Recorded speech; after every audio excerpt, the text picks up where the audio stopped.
I'm about to pass you the mic right now. And I want to shout out Party Boy. I want to shout out YAHANNA. You know what I'm saying? YAHANNA was instrumental in having this go down. Gregory, I'll give you the mic.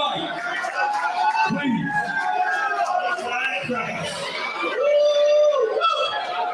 Hey, check this out. There's a lot to be said, but I'll get to a few quick points. Did you notice when he smelled the weed? Did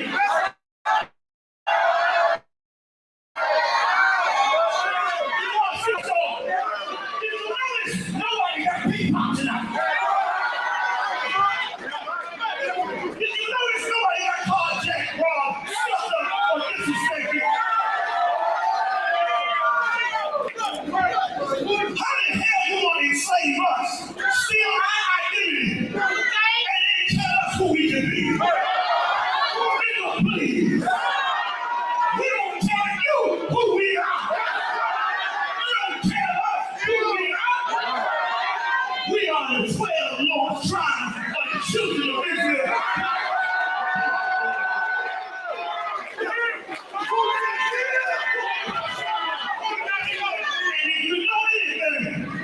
You better look at them brothers down in Egypt, because they was the last group that got in the way of our freedom, and God handled his business. I want to thank all the brothers, man, that performed up in here tonight. Did they get it on, y'all? Big shout out to General Hazayan for putting General Zakar for rocking out the logistics. Captain Kakazar for putting this thing down without him and Jakar. Yatazak put it down together and then brought all the talented brothers and all their specialty together, man. You understand? We got to thank General Mind, man.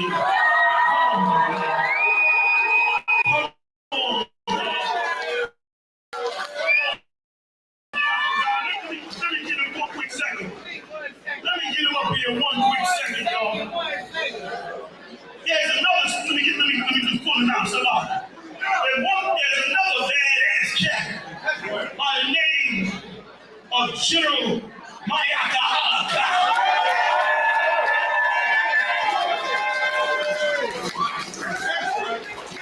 You got another badass cat in here who handled this whole thing. Big shout out to Ty Ward and the district.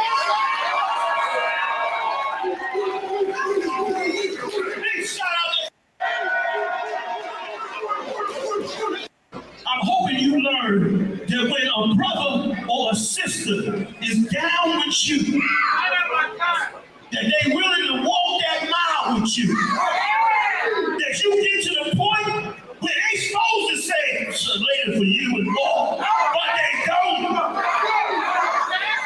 When you get to that point, and you make that bond, brothers and sisters, it is one of the most valuable things you could ever have in your life. See, where the next at? There you go. You're cute. Hey, shalom, shalom, shalom, Israel. Welcome again to our Wednesday night law class. This is Officer 500 Kayad 1. You understand, out of I.S.U.P.K, Jamaica. I.S.U.P.K started 1 West 125th Street, Harlem, New York. I.S.U.P.K is run by Commanding General YAHANNA, the one man with the rank and the authority to lead the nation of Israel. You know what I mean? In this time, see? That was Commanding General YAHANNA you hear speaking, you understand? Yeah, man, they said that was the stage show that was kept during the Passover period last year. This year, Slovakia. Zin, Commanding General YAHANNA, of course, is the leader of the nation of Israel. You understand? Yeah, man, you need to come into the school. You know what I mean? Commanding General YAHANNA has the answers, the solutions. You know what I mean? To all the problems that face black people. You know what I mean? Blacks, Hispanics, and Native Indian, and of course, you know what I mean? All of this, Commanding General YAHANNA, get out of the Bible. You see, if you're looking for a follower of Christ, a real follower of Christ, see? You won't find him in the Christian church, or you you won't find a follower of Christ in the Christian church. Of course, you know that, you know what I mean, those in the church call themselves Christians, but they don't follow Christ. You understand? If you're looking for, you know what I mean, men and women who really follows Christ, you know what I mean, you need to be in the I.S.U.P.K and a commanding general, YAHANNA. You understand? Because we really follow Christ. Commanding General YAHANNA follow Christ and we follow Commanding General YAHANNA. You understand? All right, so the topic of tonight's class is the Gregory Park, you know what I mean, houses firebombed, you know what I mean? You know that situation that took place in Gregory Park, which is it's basically a gang feud, you know what I mean? Black people against black people, Israelites against Israelites. You understand? We're gonna break down that in tonight's class. So remember to share, subscribe, tag a friend, you know what I mean? Tag, you know what I mean, as much people as you can in your friends, you know what I mean, list or your followers list. Tag as many people because this class will help us here in Jamaica solve the problem of the murders and the feuds that we have against each other. Zine? Yeah, man. So without further ado, we're going to jump straight into it. What we're going to do right now, we're going to play a tape. You understand? It's a TVJ news broadcast. You know what I mean? Of course, we don't have the rights to these, you know what I mean, videos. However, we use them for educational purposes. You know what I mean? Just a disclaimer so that we are not hit with a copyright strike. See? Yeah, man. Hopefully those on TikTok can hear as well. Welcome back to Primetime News. Special welcome to viewers on onespotmedia.com. A 48-hour curfew has been imposed in Gregory Park, St. Catherine. This following the killing of a man by gunmen who went on a rampage this morning. 47 people, including 27 children, are also now homeless after their houses were set ablaze in the incident. The details in this report. Debris scattered at 44 Walkers Avenue in Gregory Park, St. Catherine, Saturday morning. This after armed thugs entered the community minutes after 3. Some 11 houses in the area were set ablaze, leaving 47 people, including 27 children, homeless. From about 12 May shot a fire, but me not come out of my house. And when me did them after 3 minutes for the car, I said, I walk one in the lane. So me don't know nothing. I don't know nothing. Information received by the police so far is that a number of criminals entered the Walkers Avenue area and threw what we believe to be gasoline in bottles and lit the area. One adult female was injured in the fire and she's now being treated at hospital. No other injuries reported from the fire in the Walkers Avenue area. Whilst the criminals were exiting the community, they fired several shots. One man was shot and injured. He was taken to the Spanish Town Hospital where he was pronounced dead. The dead man has been identified as 28-year-old taxi operator Ranil Horton of Gregory Park. Teams from the Waterford and Spanish Town fire departments extinguished the blaze. The police suspect the incident is gang-related as several members continue to occupy the Gregory Park space. It's not going to change. You have to move for yourself. Because all people when they do nothing, it affects. So in a sense, can't stay here, so. Innocent people, housebound, you know. Gregory Park, since last year, August is like every August is a fire. Every last August was the same thing. This August is the same thing. I don't know what is the cause of all of this. The security forces have since increased their presence in the area. And we hope to prevent this mayhem from continuing. We are appealing to persons to contact the police should they have any information treating with this matter or any suspicious or criminal activities in the area. Our investigations will be thorough as we pursue these criminals, and the police will not relent until they are caught and brought to justice. Meanwhile, there's an appeal for help for the persons affected by the fire. Anthony Lug, TVJ News.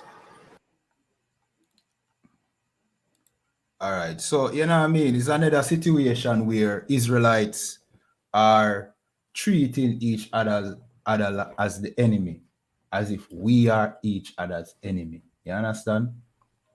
Society capitalize on things like this, portray, you know what I mean, brothers in the garrison as, yeah, well, they are the problem, they are animals. You know what I mean? We need to do something about this. You know what I mean? We will play another tape where the prime minister basically, you know what I mean, call it a terrorist, you know what I mean, act. And not in any way are we condoning violence. You know what I mean? Anybody who knows the I.S.U.P.K, you know what I mean, knows that we do not condemn crime and we condemn crime and violence. We do not condone crime and violence. You understand? But we know what is the cause of why, you know what I mean, this is happening. See?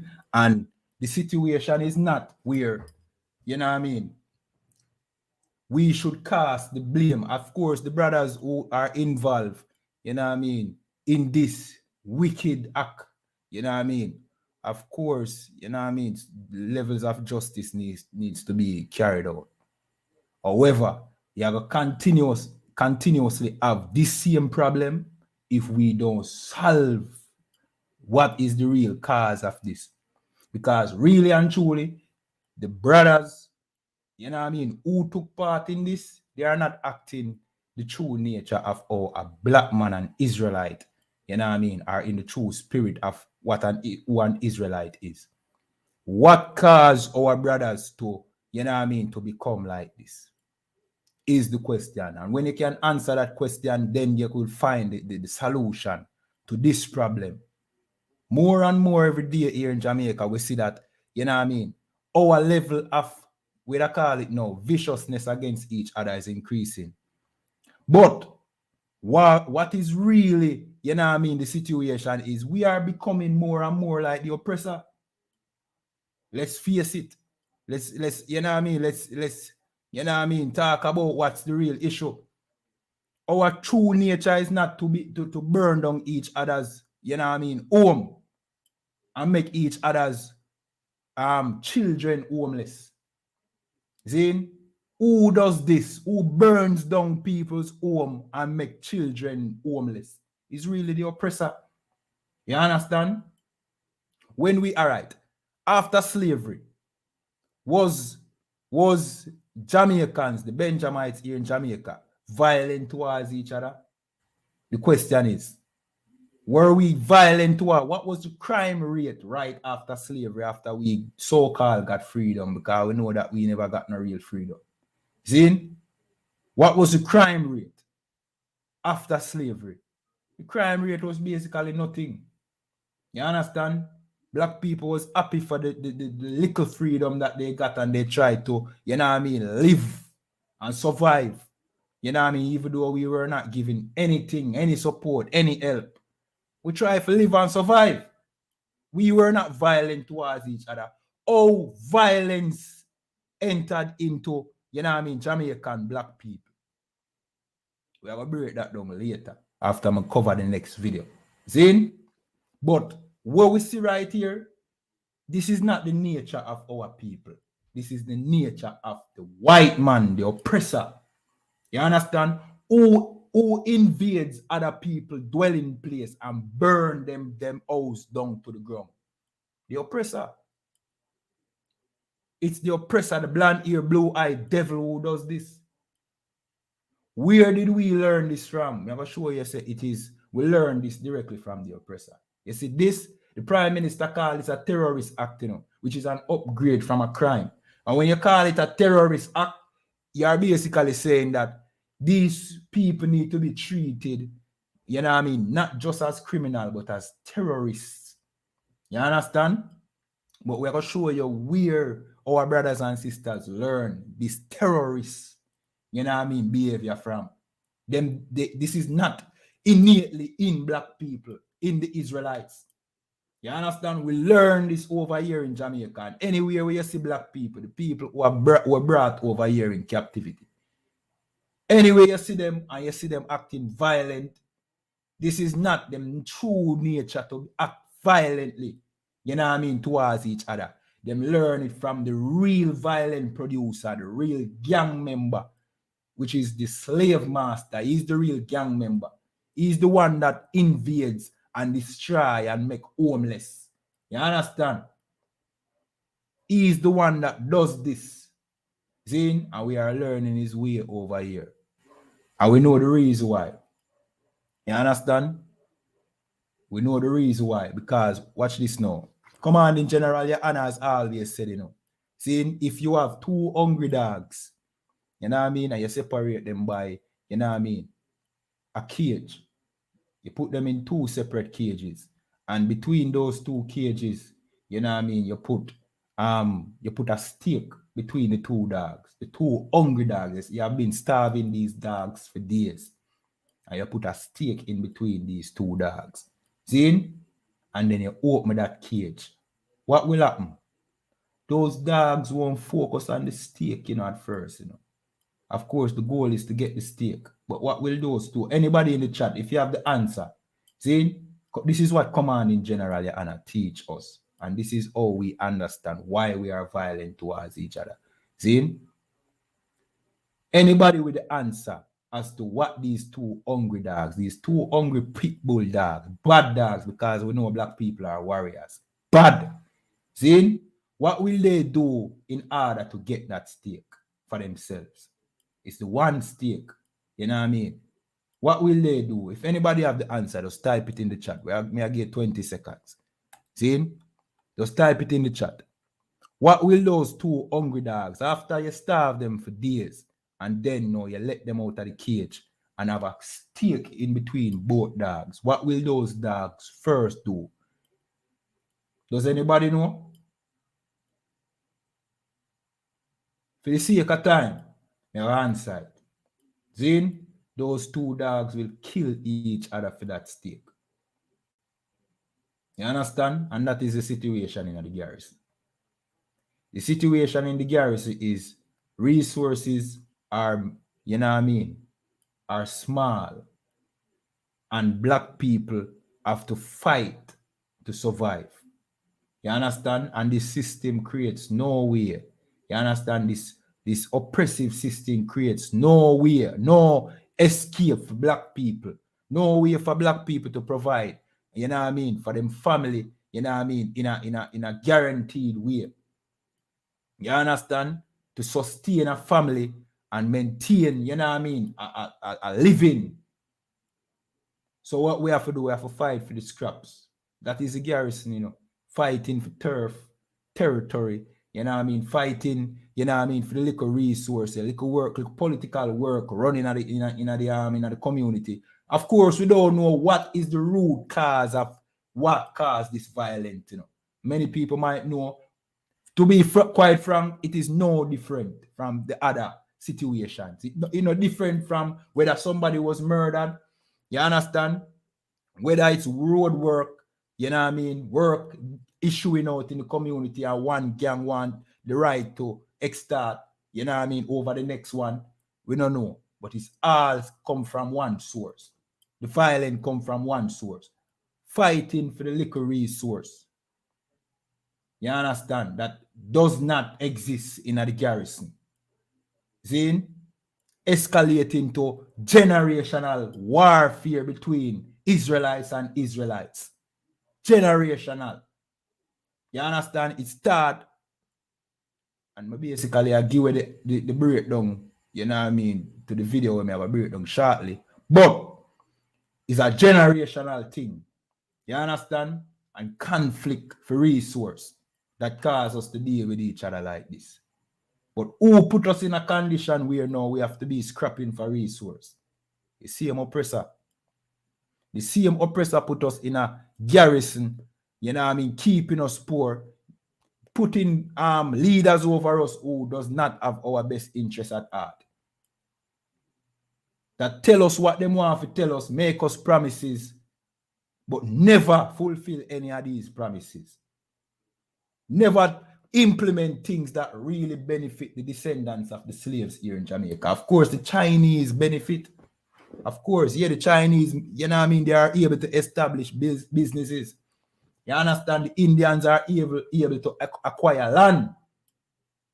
Where was the land given to us after slavery? What land were we given after slavery? We were not given any land, We had to work for the same plantation owners for minuscule amount of money, basically going back into willful slavery, which, you know what I mean, that same willful slavery exists today where you call it your 9 to 5.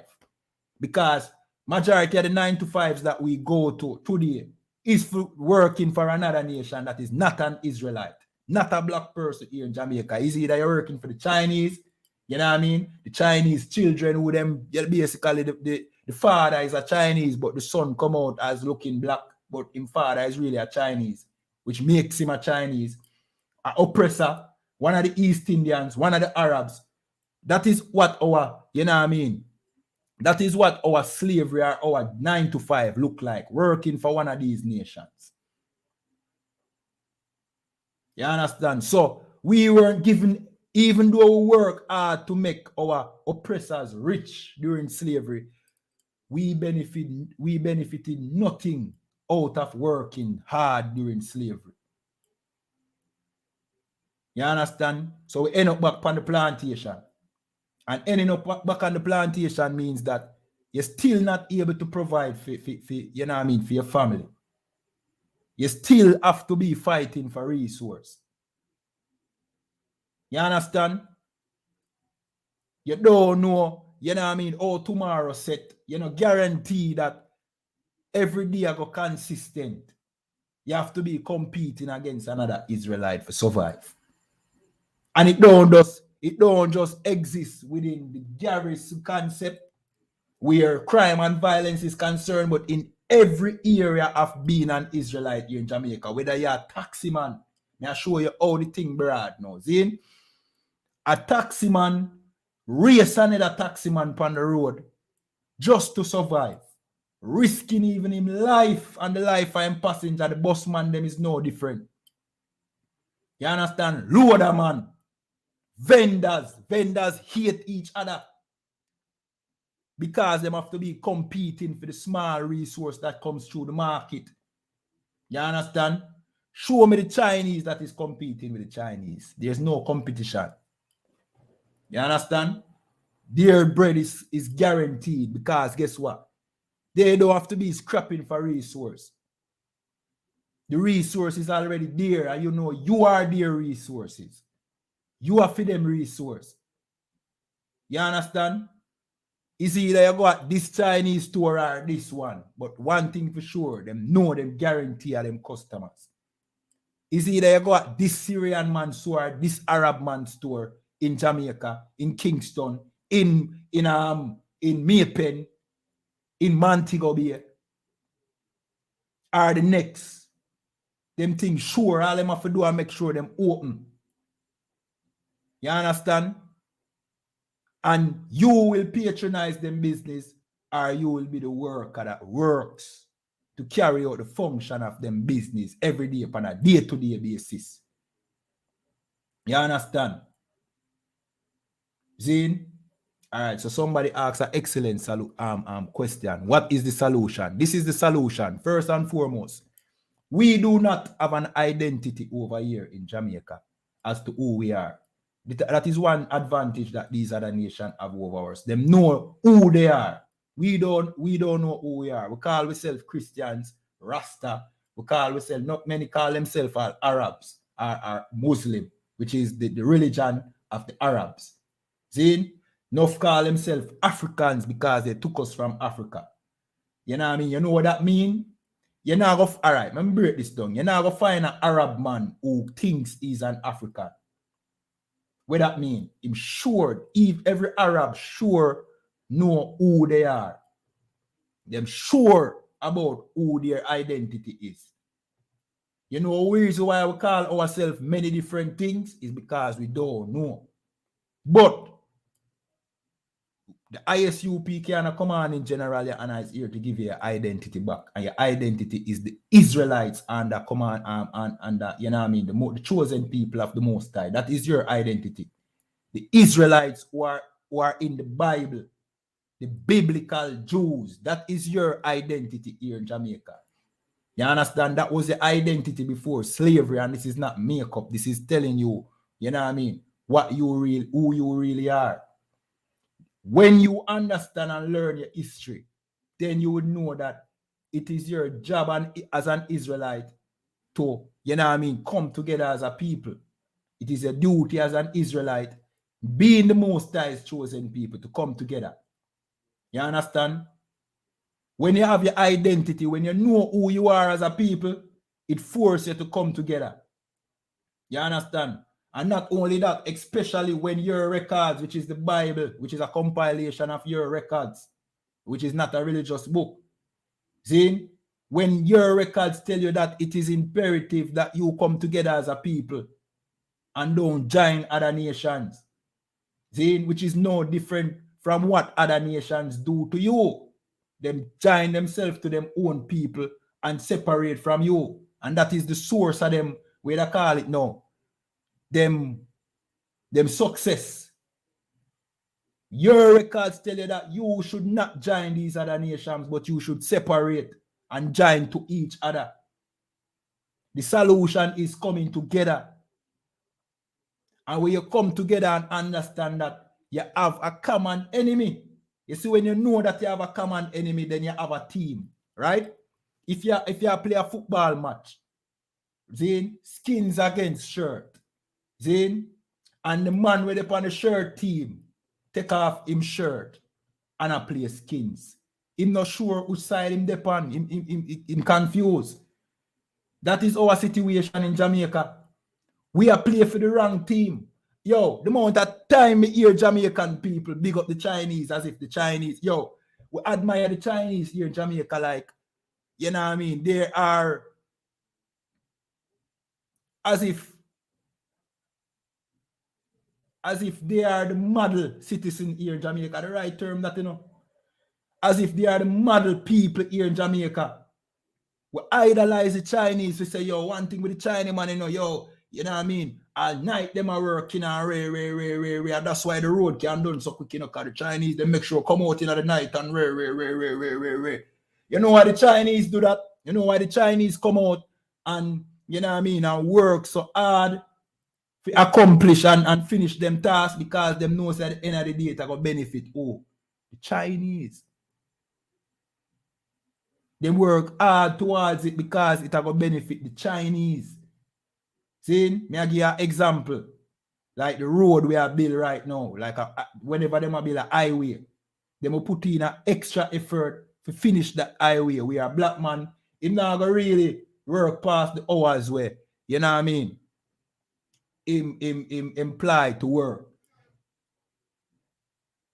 The Chinese will put in the extra hour because they know that at the end of the day, this work are gonna benefit China. That will benefit the Chinese. So you put in that extra work and that extra effort. You understand? Because it will benefit them. So if you don't know the team where you're upon, if you don't understand which team you are on, then guess what will go on now? It's almost as if you're going to play for the next team. And that is what our situation. That is the reason why we kill each other. See? And the main culprit is the oppressor, our enslaver. The person who enslaved us, the blonde-haired, blue-eyed devil. You understand? After, when was slavery abolished here in Jamaica? Does anybody know?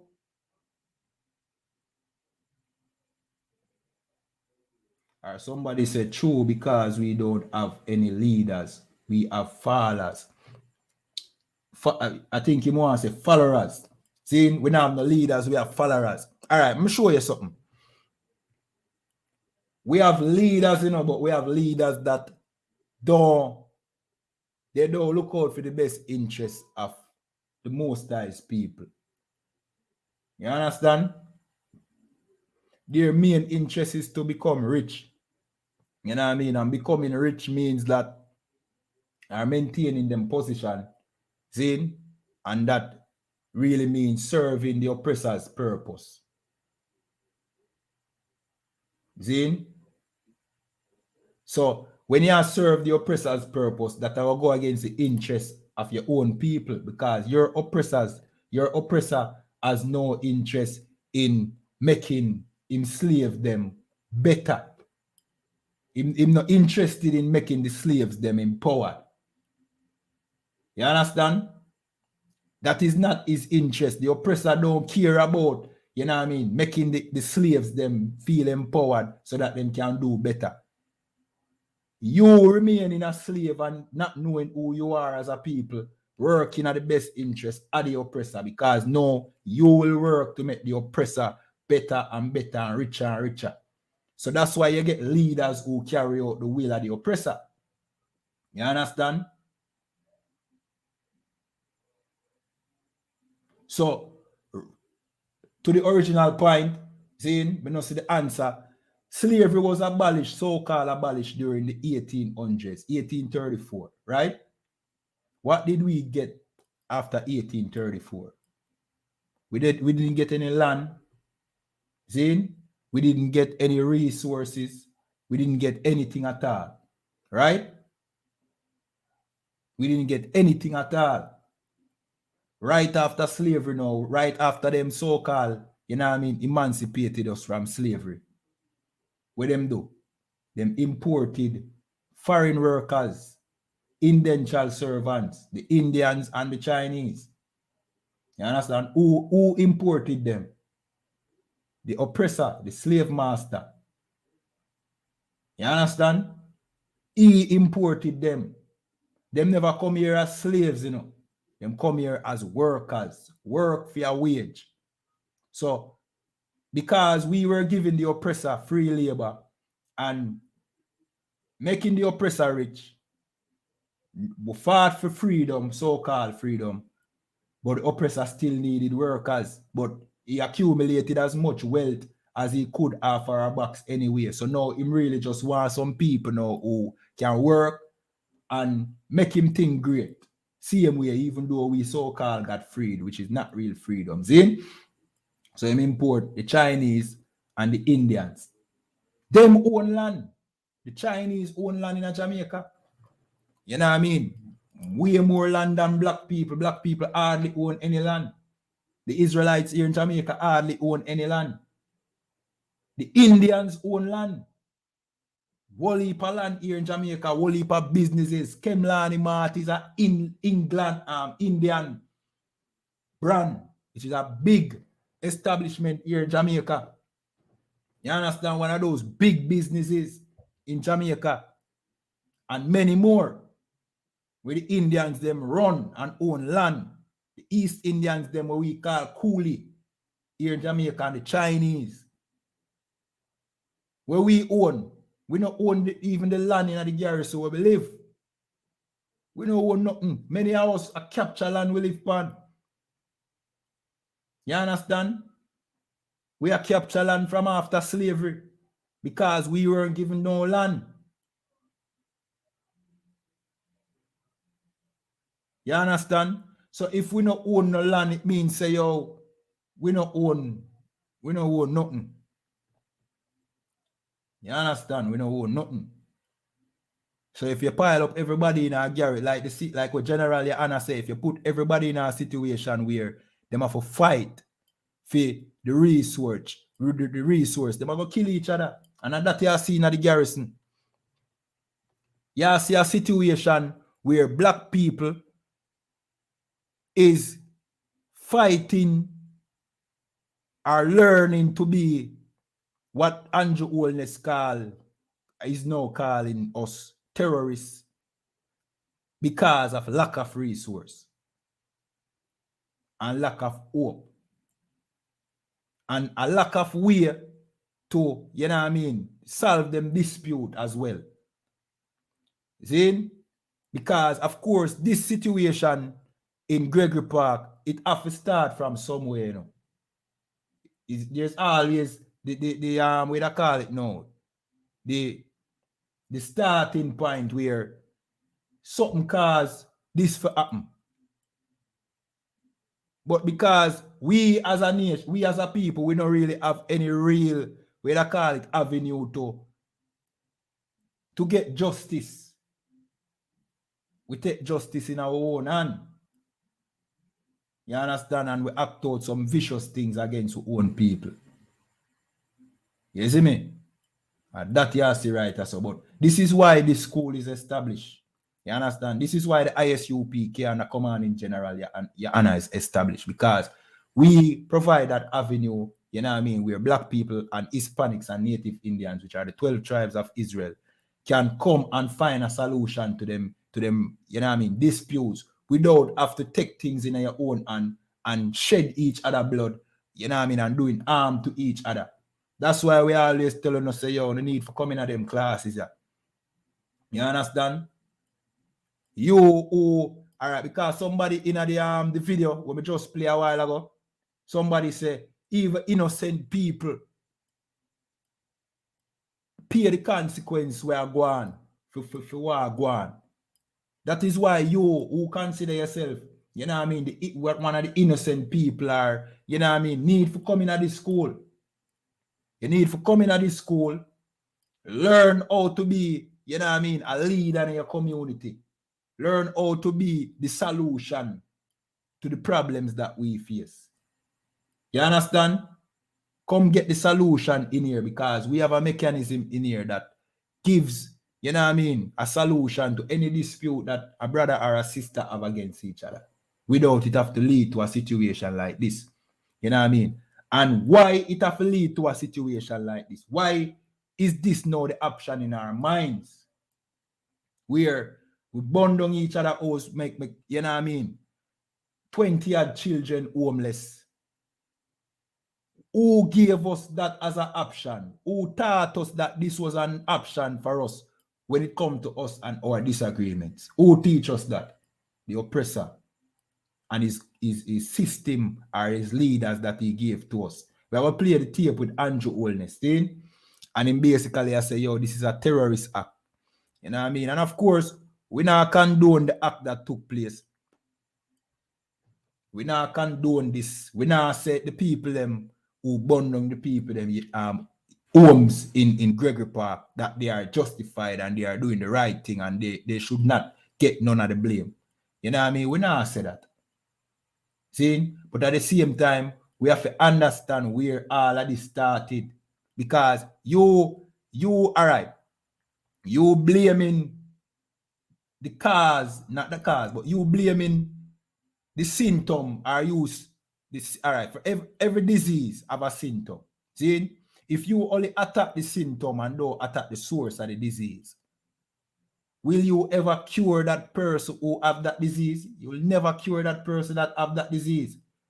If you have a disease that cause rash to come on your skin, or you know what I mean, a disease that cause a fever, or cause coughing and sneezing, and you only create a medicine that address the coughing and sneezing or the rash, is that a solution to the cause of the problem? No.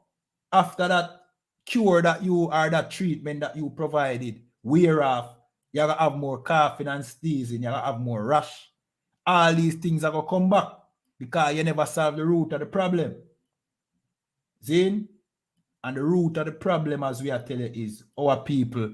You know what I mean? We don't know who we are as a people, and we don't know what laws we should follow. What is our role as, you know what I mean, who we are as a people, and the part to take to make sure, say, yo, we as a people, we grow and rise and we unite. We don't know what will cause us to do that. See? We're going to play this tape and then we're going to break down it a little deeper, you know what I mean, and give you the solution. You know? Remember to tap up the screen and share and you know the thing already. See? We're going to play this tape. This is Andrew Holness basically calling the situation a terrorist act.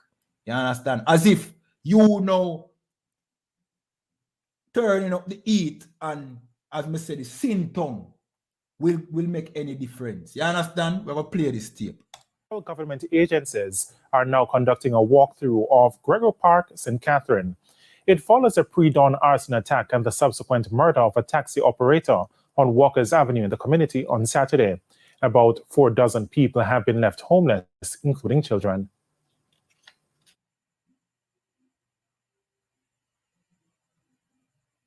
They could be possessed by such evil to come across the way, because just a few 100 meters separate the communities, obviously, come with canisters of petrol and deliberately walk from house to house and throw the accelerant on the house and light it afire with children inside. It is not something that the state should tolerate in any way. To consider it a crime would be to treat it as ordinary. What this is an act of terror. And the people who have committed it are terrorists. Yes. There are over 20 children who live in this.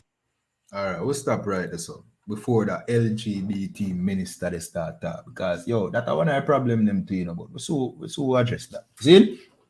All right, so what you know? Who remember the political gang warfare in the early 80s and so forth? The 70s and the 80s. Who remember that? Who remember the situation where Edward Seaga was at war? Edward Seaga of the JLP was at war with Michael Manley of the PMP.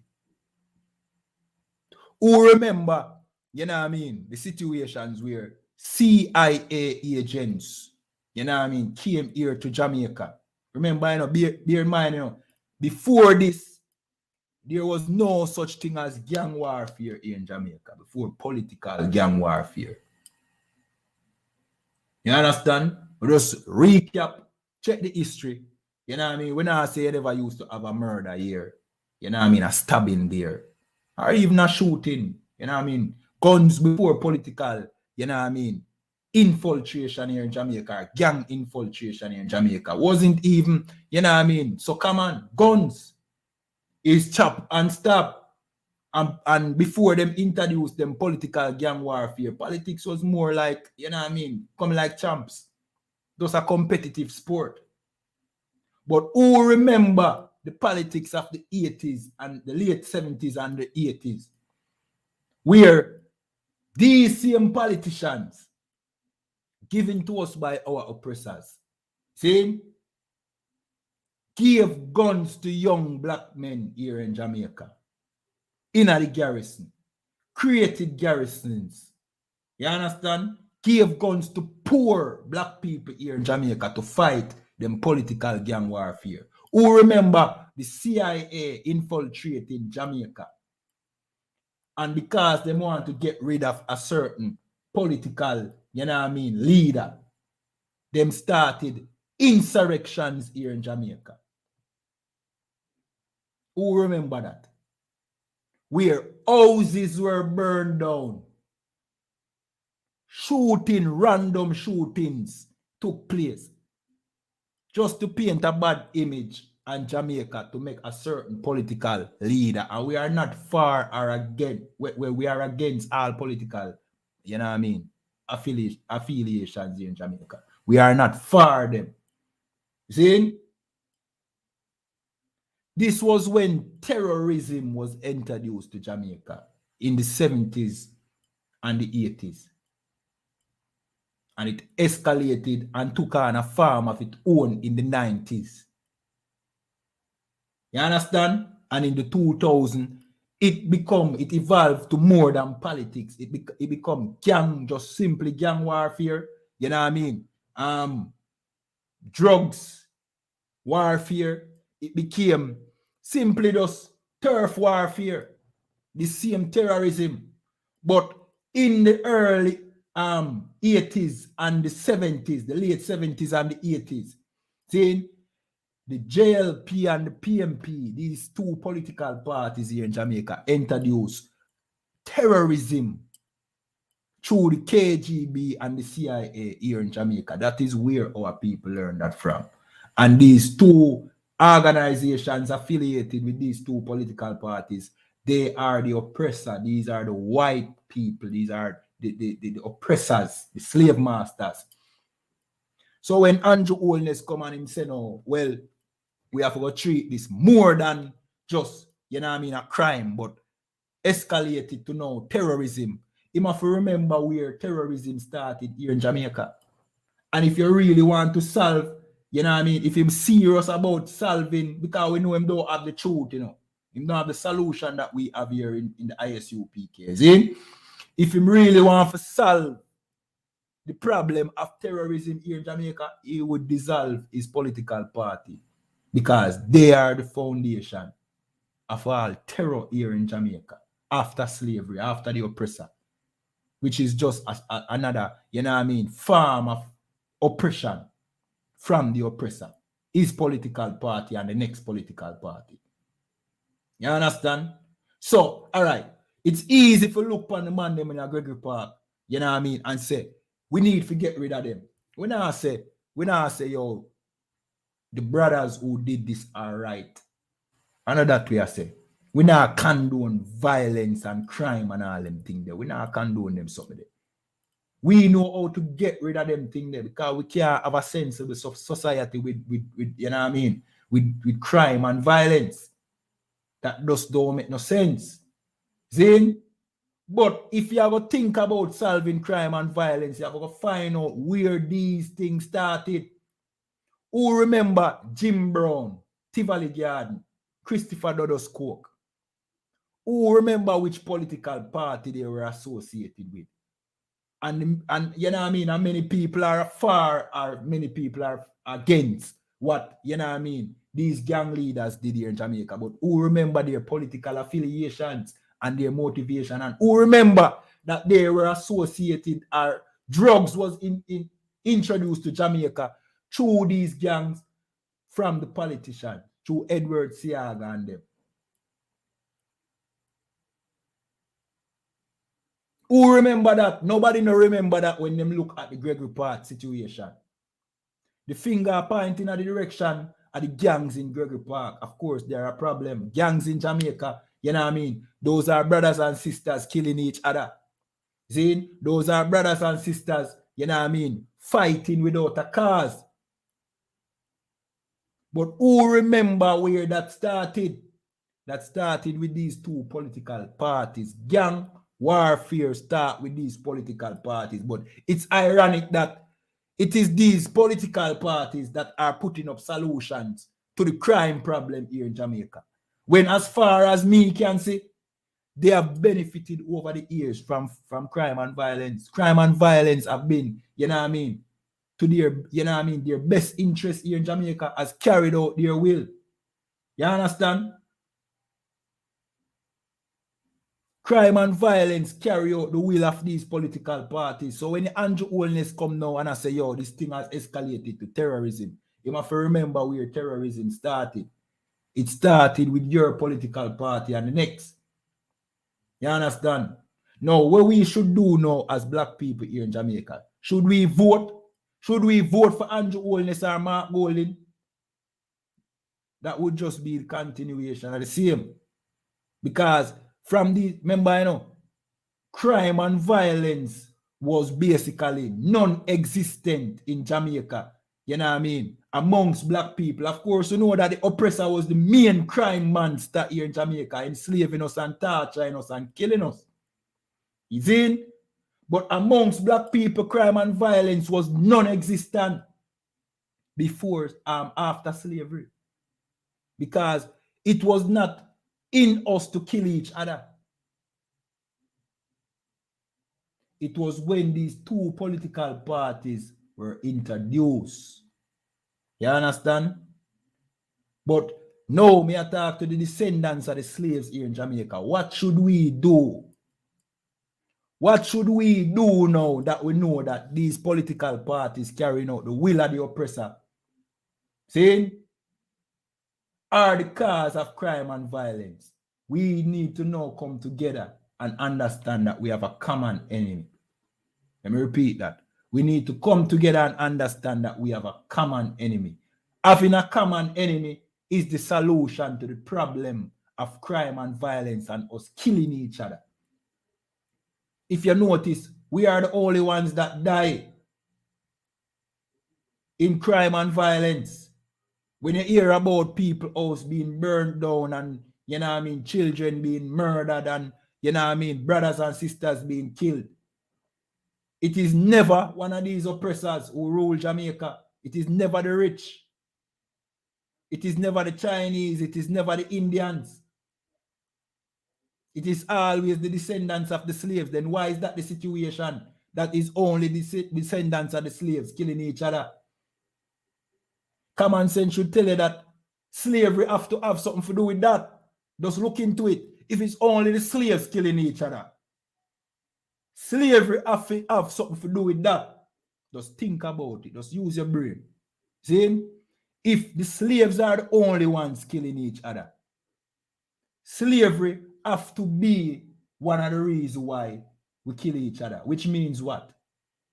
The only solution to our killing each other is, and not the only, see? But one of the solution to us killing each other is us understanding that the slave master is our enemy. And that is what the Bible teach. The Bible tell you to never trust your enemy. The Bible tell you that you need to gather together, O nation not desired. We are the nation that is not desired here in Jamaica. You understand? Because we are not desired by our political parties, by these other nations, by the oppressor, we kill each other. We don't even desire each other. So we kill each other. Somebody say frustration. Out of frustration too. We kill each other because we are the only ones that, you know what I mean, we see when we wake up, when we walk about in our community. So who you think we are going to turn our anger towards? Not knowing who our true enemy is. We are going to turn our anger towards our own people. You understand? We are going to turn our anger towards our own people. Because we now see the hand of the oppressor. We now see the hands of the oppressor. Jamaica situation is unique. And let me explain.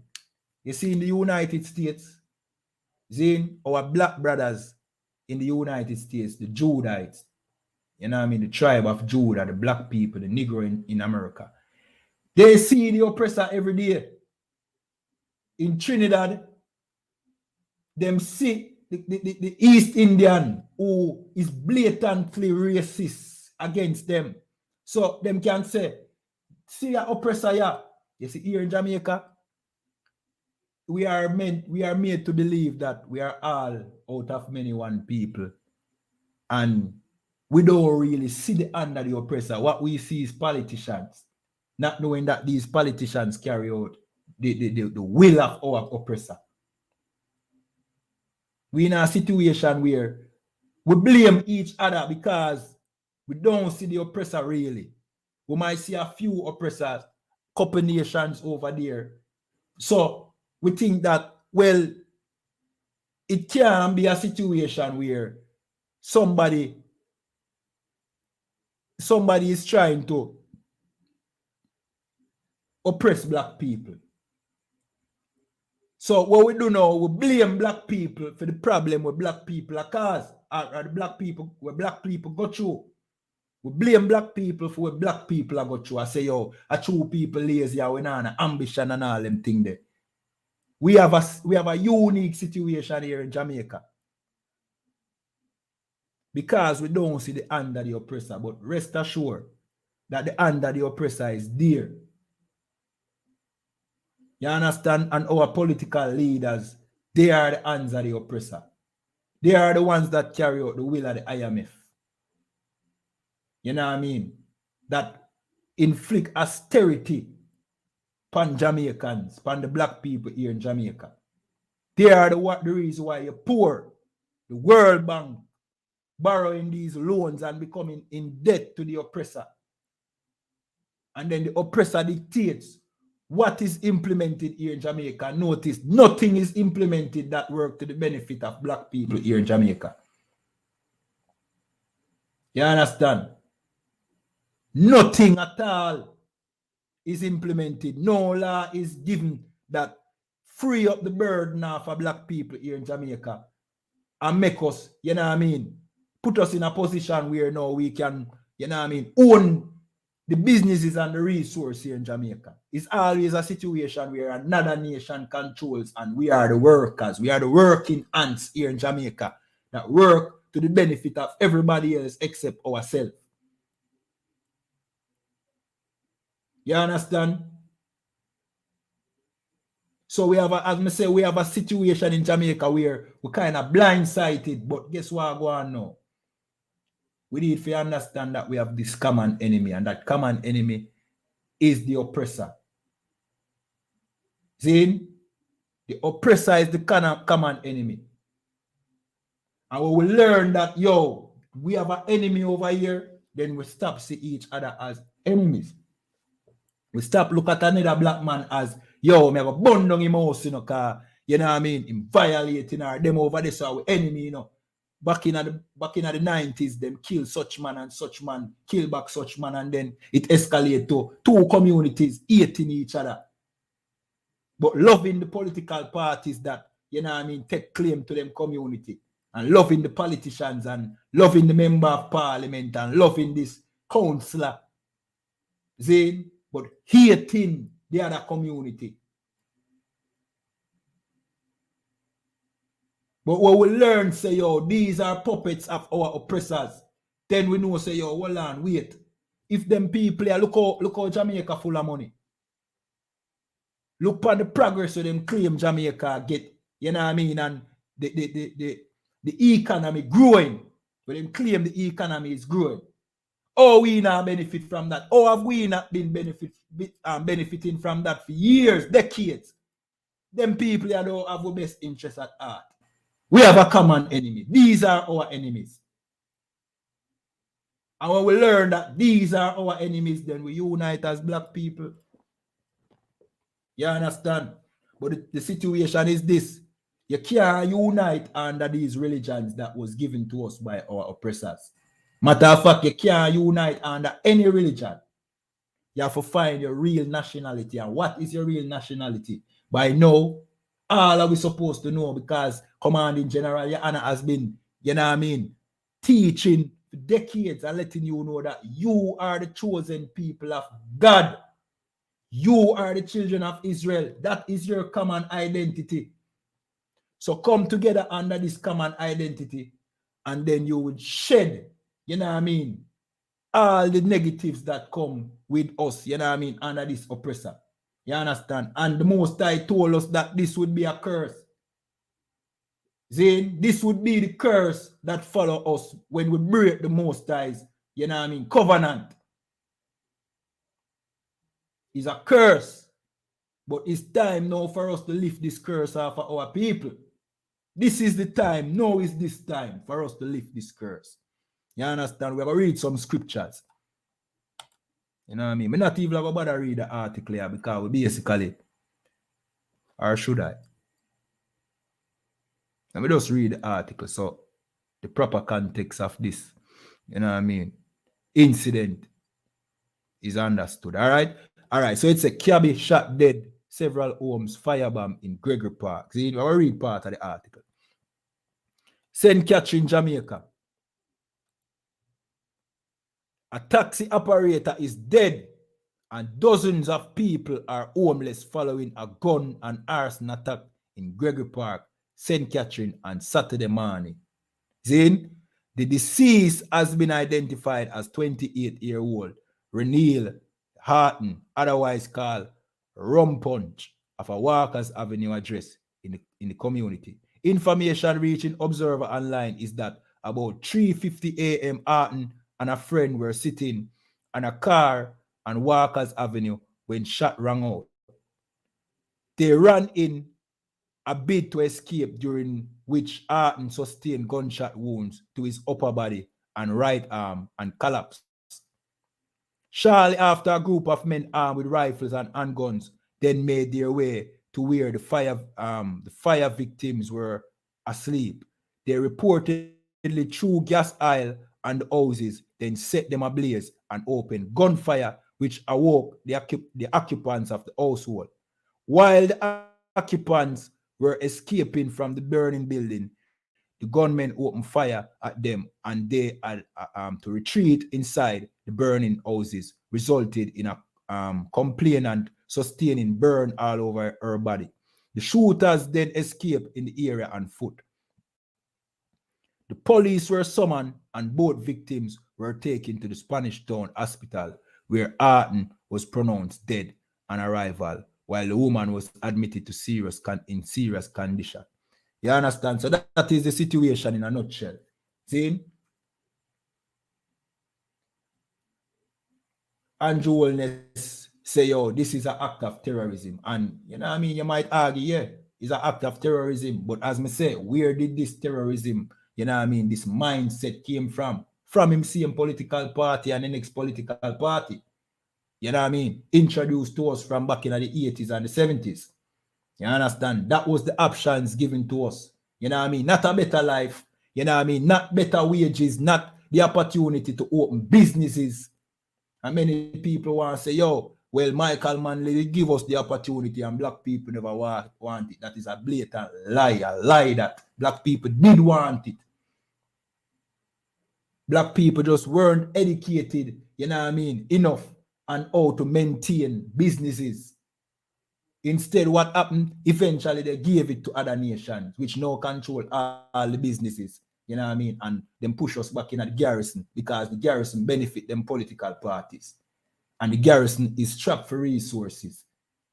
You understand? So what happened in a garrison? What happened in the ghettos? Because lack of resource in a garrison, we become violent towards each other.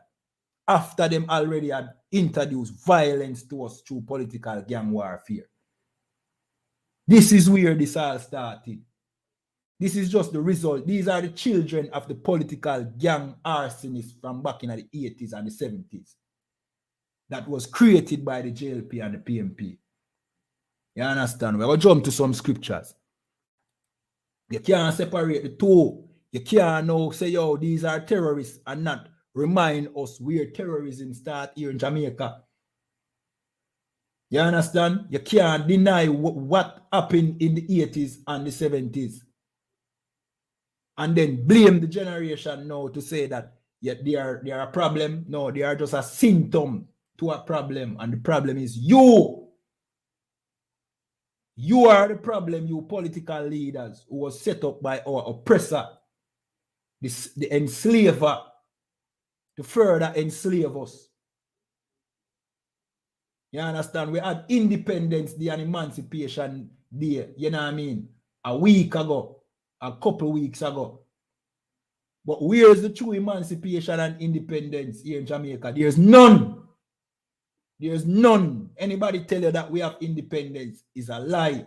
Then why are we in debt to America, the IMF, and the World Bank? And we can't, you know what I mean? We don't even have the wiggle room to now implement something that benefits our people. Nothing at all. Our people get nothing at all out of this, but debt and more inflation and action while they're pay your slavery, a tile away for another nation become rich. You're a slave away and a sweat. Not for your own benefit, but for the benefit of another race of people here in Jamaica who did not come here as slaves. Somebody say upgrade slavery. That is what this is. I'm going to tell you something. It's not even upgraded.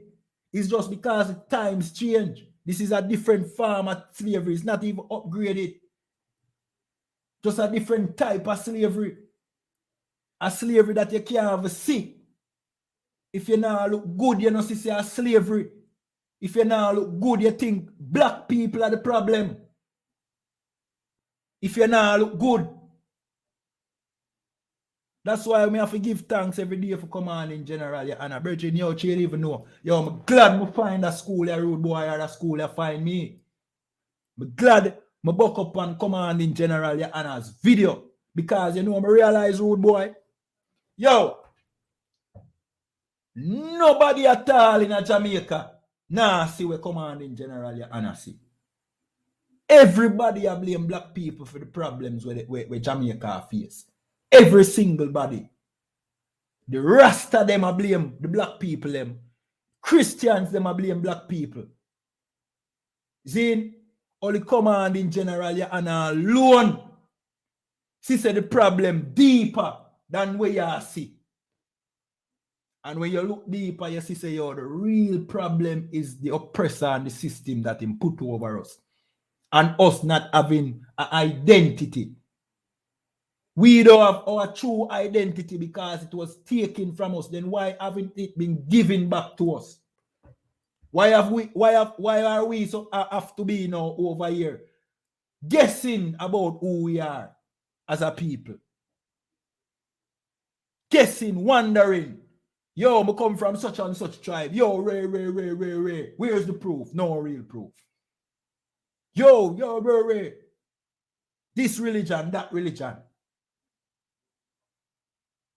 Why our oppressor not just say, yo, this was who you are before slavery. Here it is. Because them have no interest in you knowing, because once you know who you are, is game over. Game over for the oppressor and these politicians and these religious leaders. Your identity is intertwined with your freedom. And as me assure you, yes, hey, your identity is the greatest identity on the face of the earth. So much so that the oppressor has stolen your identity, calling himself the Israelites, calling himself the real Jews, because the real Jews have the real rights to the rulership of this earth. You know what I mean? This is not no religion business. When you see the I.S.U.P.K read from the Bible, don't tie us with the Christian church. The Christian church does not follow the Bible. The Bible is the history of your foreparents. It belongs to you. You understand? It was the Bible was not given to you by the oppressor. Christianity was. Christianity was given to you by the oppressor. But when you read the Bible, what you see in the Bible? For anybody who has read the Bible, what do you see in the Bible? You don't see no clapping and singing and jumping up and down in the Bible. You see a freedom for a people. You understand? You see freedom just like Paul Bogle saw in the Bible. Just like Nat Turner and Harriet Tubman saw in the Bible. You saw freedom from slavery when you read the Bible. Some man want to use a one line where it says, servants, obey your masters, and claim that the Bible condones slavery, or our slavery. The Bible does not condone our slavery. The Bible was a warning against us being enslaved. And we did not heed that warning and we become enslaved. But now that we are enslaved and we are in this oppression, the Bible continues. It gives us the solution to our, you know what I mean, for our freedom. You understand me? I read Deuteronomy 28:1 and it says, watch this. This is the cause as to why we are in this situation. And let me make a disclaimer. See? The oppressor have no real power over you, you know. You understand? The oppressor power over you is what you allow because of this. Zin, let me read this. Deuteronomy 28:1 and it says, and it shall come to pass. This is the Most High telling Moses what to say to our foreparents while he freed us out of Egypt. And this is a contrast as to what we are facing now. Zin, and it shall come to pass, if thou shalt hearken diligently unto the voice of the Lord, thy God, or the Most High, your power, not the God of everybody, but your God. See, to observe and to do all his commandments which I command thee this day, that the Lord thy God will set thee on high above all nations of the earth. You understand? A Bible me I read, you know, we're not talking about Christianity. This is not Christianity, you know. The Most High promise you to be the greatest nation on the face of the earth, you know. What that mean? The Most High tell us, say, if you follow him laws and him statutes and him commandment, he will make the other nations serve you, the children of Israel. That is rulership. Something that you don't learn about in the Christian church. Because what? The oppressor gave you Christianity. He did not give you this because this would make you want to rule. The Bible would make you feel like, yo, me should have rule the earth, not the oppressor. You understand? We are trying to take the foolishness that them put on the Bible off of the Bible, you know, because the Bible don't support a lot of the sentiments that is out there. It's just people who have never read the Bible commenting on the Bible. See, the Bible inspire you to rule the earth, brethren. And what would be better than blacks, Hispanics, and Native Indian ruling this planet? What would be greater than that? Yo, you ever, they always pray for peace on earth in the Christian church. You know, this is the only way to have peace on earth. Make black people rule the earth. Because once we have this violent oppressor ruling this planet, you will always have conflict. Because he's a tyrant. You understand? And he put us in a situation where we are violent towards each other. See? So this is where the Most High say, if we kept his commandment or his statutes, his covenant, see, we would rule the earth and the other nations would be beneath us. You understand? A Christian mind would look at that and say, yo, but that is not fair. A Christian mind, that is why Christianity is a poison to our people. A Christian mind would say, why would you want to be above all nations? Well, every other nation is above you now. How do you like that? How does that feel? When we were in slavery under the oppressor, which we are still in, see? And the oppression we felt, and the torture and the pain that we went through, how did that feel?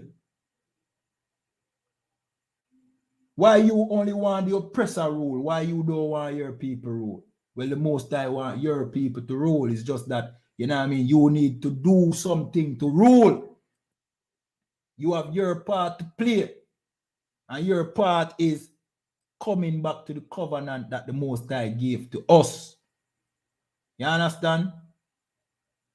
Watch this class, get in this school, forward. See? Come learn your history the right way and learn how to look at life the right way. Look at this thing the right way. This is the solution to crime and violence. You know what I mean? The solution to us murdering each other. Come learn. Come relearn.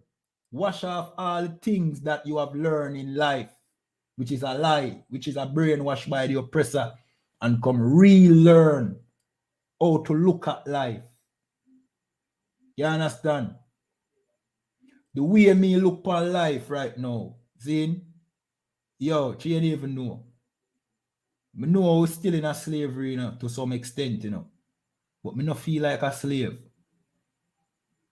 Me not feel like a slave. I have zero respect for any oppressor and any other nation. And zero love. See? The only people me have compassion and love for is black people and Hispanics, the Native Indians. See? I learn that in the I.S.U.P.K. I learn compassion for my people. You understand? The only people me love and want to see excel is black people and Hispanics and Native Indians, the 12 tribes of Israel. Because they are my family. You understand? And that is the mindset that you need. And the only way to get that is to get it from Commanding General YAHANNA. See? That is the mindset you need, and then your children will no longer be born in poverty. We are compromising the well-being of our own children for the well-being of the Chinese children. Our children will come and serve the Chinese because we never love our people enough. Because we want to show love and compassion to the Chinese and hate each other, and compassion and love to the oppressor and hate each other. So now what happened? Our children come work for the Chinese children, seeking job and employment from the Chinese man children. Because we want to love them and hate each other. It's time for we love each other now. We deserve some love as a people. We have been deprived love for 400 years. And we need to get love from our own self, from each other. We have been deprived. You know, like a child that has never gotten a hug or a kiss from them born, that child become violent in society. That is black people. We don't get compassion from nowhere. So we implode as a people. We internalize our, you know what I mean, our violence and the blame. We blame each other.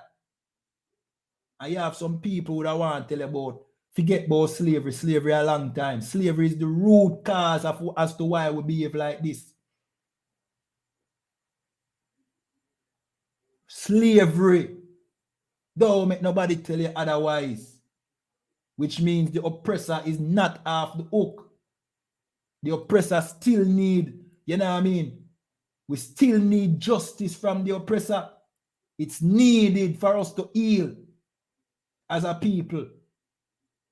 Black people are broken and destroyed because of slavery and what the oppressor did to us and continue to do to us. And now is renting us out to the other nations as dear slaves. We still have not gotten justice for what took place. You understand? Then how can we be fixed as a people? How we are going to get, you know what I mean? How we are going to get, where they call it now? Closure. That is the word. We need closure. We need justice as a people. You can't get that in the Christian church. The Christian church will tell you if you love your oppressor, then how you are going to heal. Your children are going to inherit the pain where your ancestors pass on to you because of slavery. Studies show that with DNA change because of the oppressor and slavery. Slavery changed with DNA. So guess what? Every generation inherit that gene that caused them to be affected by what took place in slavery. We need to introduce a new DNA into our genes. And that DNA is justice. And the only way to get justice is to come into the school under commanding General YAHANNA. Come into the I.S.U.P.K under commanding General YAHANNA. You will get that justice. You understand? You will get that justice. And as me assure you, if you have a problem, this school is established to deal with whatever conflict you have against each other, where you now have to shed each other's blood. Too much of our blood has already been shed. The oppressor shed it, and now we are shed it. It's as if our blood is not valuable. Everybody shed our blood, including us. We are behaving like the oppressor, the savage beast that he is. We learn that from the oppressor. You understand? This way you see we are do to each other is what the oppressor did to us. You understand? But as me assure you, the solution to our problem is coming back to these records. We're going to read some more scriptures. So right here, what we just read, Deuteronomy 28 and 1. The Most High make you know, say, yo, this is the deal. See? This is the covenant. If you keep my laws, statutes, and commandments, I'm going to make you the greatest people upon the face of the earth, above all nations. What better deal than that you want? You can imagine the Creator giving you that deal. Him create every nation upon the face of the earth, and him say, all right, you over there, me make a deal with you. You want to rule this earth? I'm going to make you rule the earth. Keep my laws. Make my laws be the law of your land. And you're going to rule every nation on this face of the earth. You will be the #1 people upon the face of the earth. Why deny such a deal? Then we jump to another scripture. We jump to verse 15. This is where him give us. This is the other option that he gave us. See? Deuteronomy 28 and 15. But it shall come to pass, if thou wilt not hearken, which means to hear or to listen, unto the voice of the Lord thy God, to observe and to do all his commandments and his statutes, which I command thee this day, that all these curses shall come upon thee and overtake thee. You understand? Curses now. So instead of a blessing, if you break him laws, a curse. So if the blessing was to rule the earth, what do you think the curse is? Anybody with, you know what I mean, critical thinking, just put it in the chat. If the blessing from the Most High was to rule the earth, Zin, what do you think the curse would be? What would you think the curse, if we break his laws, would be? Let me see if nobody, you know what I mean, understand what I go on. Put it in the chat if you don't think you have the answer. If the blessing that the Most High say, yo, if you keep my commandments, you will rule the earth. If the blessing is rulership of the earth and ruling over other nations, what would the curse be?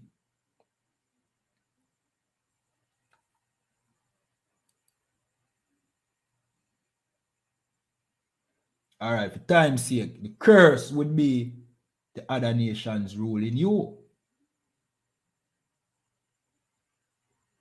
You understand? The other nations would rule over you. So the blessing would be you ruling over the other nations, ruling the earth, which means rule over the next nations then.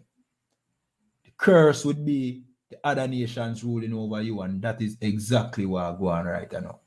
The Chinese rule over you. You understand? The oppressor, the Arabs rule over you. Meanwhile, we in the garrison suffering and killing each other. And that is part of the curses as well. We're going to jump to Deuteronomy 28 and verse 54. And this is crime and violence in the Bible. And it is because of our breaking the Most High's laws. This is Deuteronomy 28, 54. So that the man that is tender among you, what is the man that is tender among us? The young man, a young man. See? And very delicate, that is a young man. See? His eyes shall be evil towards his brother. That is what took place in Gregory Park. Our eyes being evil towards each other, our brothers. Burning down each other's home. This is crime and violence. Why? Because we break the Most High's laws.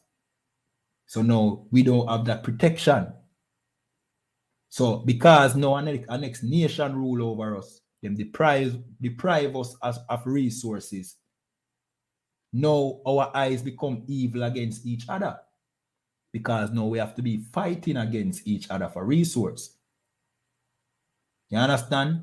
And become easily manipulated and used by, you know what I mean, entities that the oppressor set up over us. This is in the Bible. This is crime and violence in the Bible. And very delicate, his eyes shall be evil towards his brother and towards the wife of his bosom. You understand? Towards our sister. We do evil to not only our brothers, but to our sisters. And towards the remnant of his children, which he shall leave. Even our children, our eyes become evil against. What is a way that our eyes become evil against our children? You know what I mean? By brothers not being able to provide for a child. You know what I mean? Brothers not being in the household. You understand? Which is the oppressor's fault. You understand? Of course, our sisters, you know what I mean? That is the main problem our sisters have. You know what I mean? Brothers not being in the home, fathers not being in the home. Blame the oppressor for that. Blame the oppressor. Is the oppressor to be blamed? Whenever you have a baby father and him door in the home and him not take care of him children, don't blame that brother. Blame the oppressor. Make your anger stir towards the oppressor. You understand? Whenever you see our sisters being whores because, you know what I mean, they don't have the living condition to provide for a child, them have to sell themselves to provide for them children. Don't blame that sister. Blame the oppressor. Because if black people in the condition where we could, you know what I mean, maintain ourselves as a people, we wouldn't have sisters selling out them one another, you know, selling out themselves for money to survive. We wouldn't have brothers who not take care of them children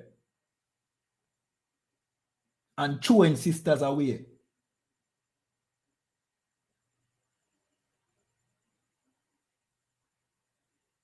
All right, I'm going to sidebar a bit. We'll come back on track. See?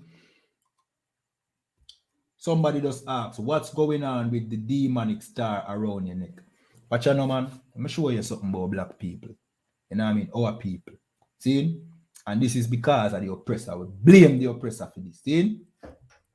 Yes, you know what we are talking about all this time? Black people coming together. Black people uniting. Black people loving each other. Black people stop killing each other. Black brothers stop throwing away, you know what I mean, your black sister. Zine, support your child. Zine, sisters stop being poor and all them things there. And all somebody say is a star, which this is not a star. There's no star here, star in the sky. Zine, all somebody could comment is demonic star. Which demonic star? Which demonic star? So you basically ignore everything what we are saying about black people coming together. And you make your whole thing, all you could say is this. And claiming that it is a star, which it is not. There's no star in the sky that look like this. See? And you claim it's demonic. You know what that means? You have no interest in fixing black people. None at all. This is all a game for you. You understand? This is all a game for you. Black people, the interest, you know what I mean? The best interest of black people means nothing to you. All you care about is conspiracy theories and claiming that you know something. That's all you care about. You understand? Because if all of what me I say about black people, you look on this star, this thing here, where you claim is a star. That's all you see. You don't care about black people. The question where you ask could have be, yeah, me agree with what you say, you know, but why go on with that something around your neck? Where it stand for? That would have be a more understanding question, you know. Say, yeah, me hear you talk about love of black people need to love each other, but me don't know about that something around your neck. Tell me what that mean. Why go on with that? That would have be a better, but you ignore everything else to focus on this. But me have to explain what this is. This is two Hebrew letters. A da and a da. David name it's spelled. David name is Dawada in the Hebrew. Or a D, so it's spelled D-A-Y-A-D-A. See? Or da, wa, da, which is three Hebrew characters. The da, the wa, and the da. You understand? The da is a D, but it's in Hebrew, it is a triangle. You understand? The wa, it looks like a hook. It means and. It's a what I call it? It's a preposition to mean and. So it's da, wa, da, or da, and da. So David take out the and put da and the next da and flip one out upside down. The two triangles and flip them upside down to spell his name. It's his logo. It's the shield of David. It's a king seal. It is our King David seal. You understand? We wear it to represent because Christ will rule on the throne of David. His father David. And he will rule with this seal. It don't have no magical powers. No demons no in it. There's no spirit inside that it can come out. It can't obey nobody. Every gathering where you see the man them are wear with it pan it. Don't make no sense. Gathering is not real. Obia is not real. See? Superstition fool the mind of our people. And because of that, it impair with ability to learn. Because everything is about superstition. You understand? This is just David name. This is, may I wear the word David on my neck. David. This is the word David. It there so all over. My ring, 2 pendants, pan my war scarf, David. What we are trying to say? We are trying to say this is, we represent king or the throne of David. You understand? When the rest of them wear it, you know, say demonic star, you know, because the rest of them can give you a spliff. So once the rest of them go on a spliff, all demonic gone through the gate. Yeah, man. But the rest of them wear it too, and them say it's the star of David, but we are making to know that it is no star. Star in the sky, brother. See? And it is what demonic. Oh, all right. Let me show you something. We are reason now. See? How can an object be demonic? You know what's demonic? The weed where you smoke. That is a demon. Your lack of ability to stop smoking weed is a demon. And you can't overcome it because you have a monkey by your back. That is a demon. You can't keep the habit of stop smoking. Or you can't keep the habit of smoking. You have a demon. You are demonic. And we can guarantee the person who asks that question probably have a spliff in their mouth. No, or one in their ears. Behind him ears. That is demonic. You understand? Zin? All right. So now, what we say now? So one of the curses was that a young brother's eye would be evil against his brother. And that is what we see happening in Gregory Park. You understand? Because we break the Most High's laws. We break his covenant. So now what should we do? We should come back. Come back to the Most High. That is what is going to get this oppressor's foot off our neck. You understand? And that goes hand in hand with us knowing who we are, and we are the children of Israel. You understand?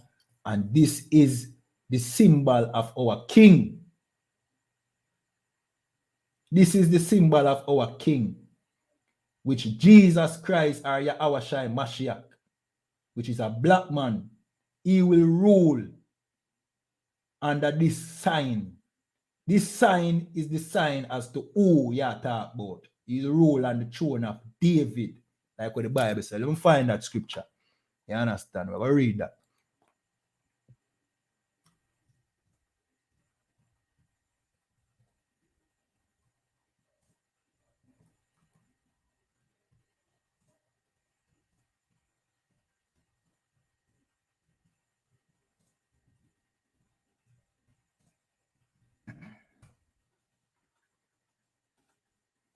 You know what I mean? So just to make it clear, there's no star, not the writer, so rude boy. See, this is the book of Luke 1:32. He shall be great and shall be called the Son of the Highest. And the Lord God shall give him the throne of his father David. You understand? Who is this talking about? This is talking about Jesus, or YAHANNA Mashiach. Zin? Let me read verse 31, one verse above it. Luke chapter 1:31, and it says, and behold, thou shalt conceive. That the angel was talking to a black woman named Mary. Zin? And behold, thou shalt conceive in thy womb and bring forth a son, and shall call his name Jesus, or in the Hebrew, Yahawashi Mashiach. You understand? Verse 32. See? Verse 32, he shall be great and shall be called the Son of the Highest, or the Son of the Most High. And the Lord God shall give him the throne of his father David. And that is why we wear this, because this was David's seal, you know. See? But we know that Jesus are going to come rule under this seal. You understand? Yeah, man. So, like we are saying, yo, this is the cause of the situation that we are in. We break the Most High's covenant. You know what I mean? So we have a crime problem amongst our people. We have a crime problem, and no political party or no police force can solve this crime problem. And we don't see in any situation where them even care about, you know what I mean, solving the problem. They are only trying to address individual, you know what I mean, situation where crime pop up. Example, Prime Minister say, yo, I'm going to treat this as a special case, the situation in Gregory Park.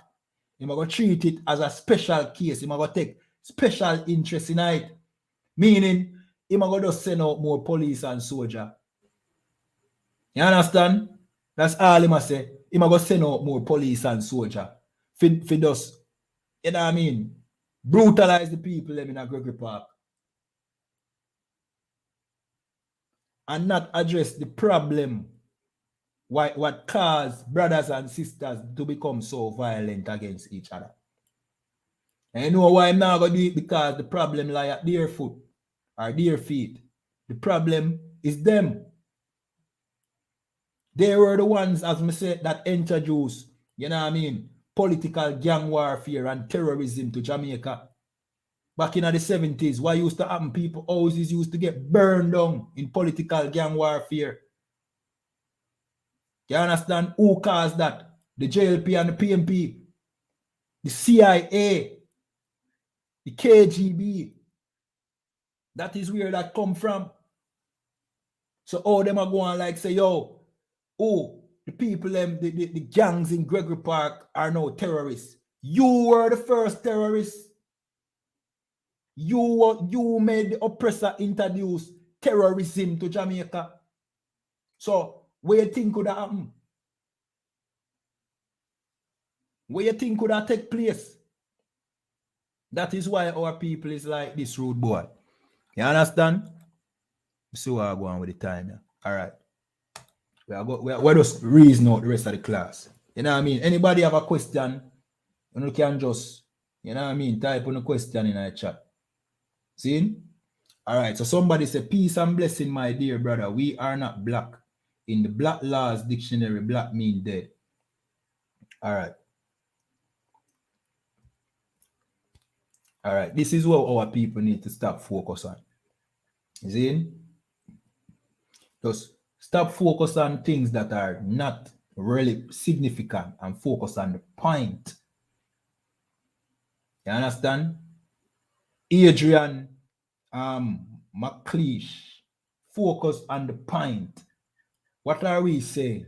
Regardless where you want to call our people. Whether you call them black, we call them Israelite. The reason why we say black people is because we are known as black people. See? We are trying to identify who we are talking about and who we are talking to. But the point of the matter is we need to unite. So going into this thing now where black means dead and rare, it's irrelevant. I have yet to see anybody become dead because somebody call them black. You understand? So we shouldn't focus on things that are not relevant. But the point of the matter is we need to unite. We'll jump to a scripture. We'll jump to Zephaniah Find it. Zephaniah 2:1. See? It says, gather yourself together. Yea, gather together. O nation not desired. Let me read it again. Gather yourselves together. Who is this talking to? This is talking to the same people when me talk to right now, when we refer to as black people, which are really the Israelites. The main thing for us to do is to gather together, come together, which isn't gathering together the main thing that we said black people don't do. We always say black people can't come together. Isn't it ironic that the Bible tell a certain people say them to gather together? Isn't that a clue as to who the Bible is written to? Let me read it again. Gather yourselves together. Yeah, gather together, O nation not desired. So which nation is not desired? Which nation is not desired? The same people we call black people, which are the children of Israel. We are not desired by anybody. You understand? Nobody desire us, but them desire our culture though. Them desire with skills, with talent, with strength, with athleticism. You understand? But when it comes to desiring us as a people, them don't desire us. We are the nation that is not desired. You understand? So we should gather together. And how should we gather together? We can't gather together on a Rastafariism. You understand? We can't gather together under a religion that says it okay for us to smoke. You know what I mean? Smoke out with brains, weed. That don't make no sense. We are going to come together under a religion that says we can smoke weed and weed is the healing of the nation. Then when many of us become schizophrenics, like what you see in Jamaica right now, that's why you have so much people on the streets. Too much mad people on the streets, because Jamaica is that place that made weed into a culture. So we have, you know what I mean? We have a great amount of people who are schizophrenics and out of their mind because of smoking weed. I mean, no want nobody to tell me, say, yo, weed not do me nothing. It might not do you nothing where you can identify. Because we sure know it do something. But you might can't identify what it do to you because you make the feeling override, you know what I mean? The effect. Zin? But you have some people who are now mad on the street because them smoke weed. So it might have a different effect on you, but it certainly have a negative effect on many people. Many people become schizophrenic because of smoking weed. Many people become, you know what I mean, bipolar. So how can we follow the Rastafari community? We can't unite under the Rasta. What kind of soldier can we have? Soldiers can we have that is hooked on weed and can't stop smoke weed? All right, look on it from a carnal's perspective, because we know that the weapon of our warfare is not carnal, you know. See? The weapon of our warfare is not carnal. It's not us picking up guns and going to fight the oppressor. Because you can't win the man that makes the gun with guns. He make the guns and the bullet. What if he decide that him not gain no more gun and not gain no more bullet? What you gonna do? How you gonna fight him? So we know the weapon of our warfare is not carnal. Zin? But if it look on it from a carnal perspective, would you trust a group of soldiers to go to war on your behalf and them can't do without weed? You tell me. You tell me, you know. Would you trust a group of soldiers to defend your nation who smoke weed every day and can't do without a split. All right, pray this. They on the work, see? And you hear all a man say, yo, I can't wait for 12 o'clock come. 12 o'clock time lunchtime, you know. But you gotta think of food. Him can't wait till 12 o'clock come so he can eat a food or buy a food or weed him want to go smoke because him dep on the work and him anxiety a kill him. And him need a spliff. Brethren, I'm telling you, you know, weed a crack, you know, in a Jamaica, you know. Weed is crack. Even the crackhead, after smoking little crack, can wait until he needs some more crack. And that is the condition with weed, with the people that smoke weed here in Jamaica. Weed is Jamaica crack. Weed is the crack of Jamaica.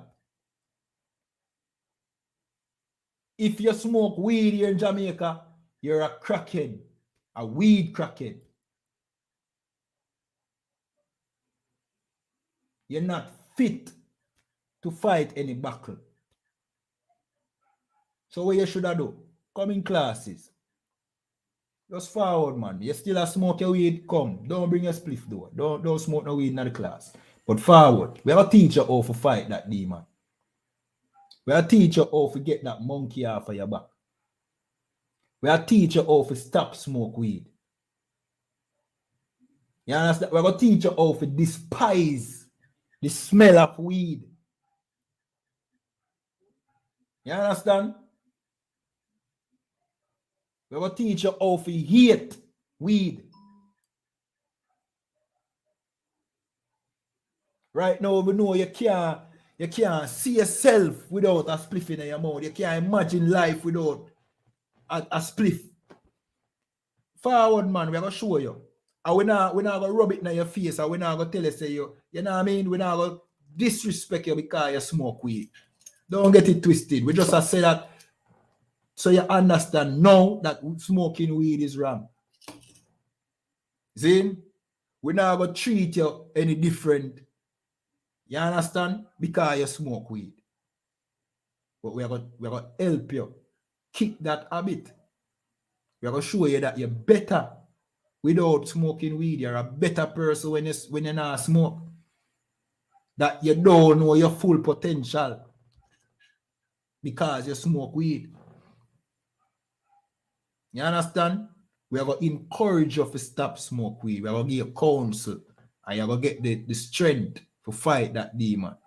Just like how me get the strength when me hear commanding General YAHANNA say, yo, weed is a sin against God. There is no righteous weed smoker. You understand? There is no righteous weed smoker. You can't righteous and smoke weed. Therefore, the Rastafari community is not righteous. You understand?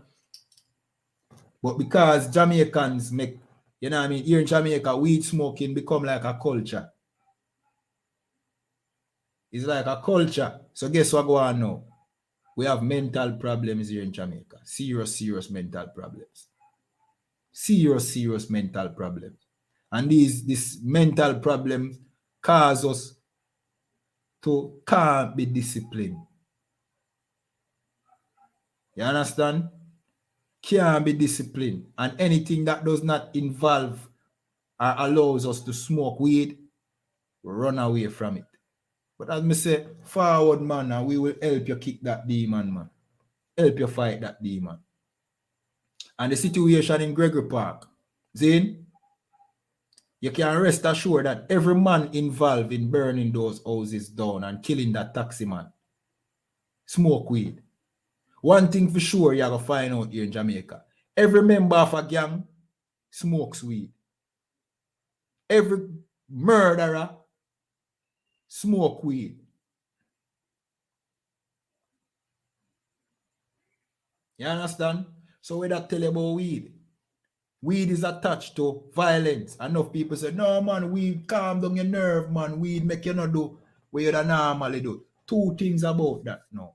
Let me show you something. I remember, you know, me used to smoke weed, you know, so no man can't tell me nothing, you know. You know what I mean? A man can't tell me nothing. Me used to smoke weed. Me stopped smoke weed about 9 years now. 8, 9 years. You understand? And me hate it. Hate weed. Hate the smell like upset. Whenever somebody have one of them spliff there, you're in a bus or something, and a man come sit on side of you with one of them out weed the spliff that I sent the bridging is like, yo, brother, I mean, I like that smell them my youth. I know where me used to I walk around with this big stinking spliff. Yo, the thing almost smell like shit, brother. I tell you, yo, hey, when you smoke the weed, you can't smell it, you know. You can't smell, say, yo, it stink, yo, the thing stink like shit. This big thinking spliff, you walk up and down with. This big old thinking spliff, where think up the whole bus or taxi. You come sit down, boof, side of somebody.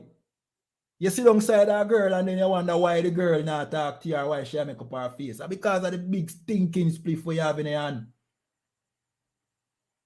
And they say, oh, the girl are hype, you know, I don't like some of them girls are hype, they're going like they're better than people. No, you come sit down side her with one big stinking spliff, brother. She don't like the smell.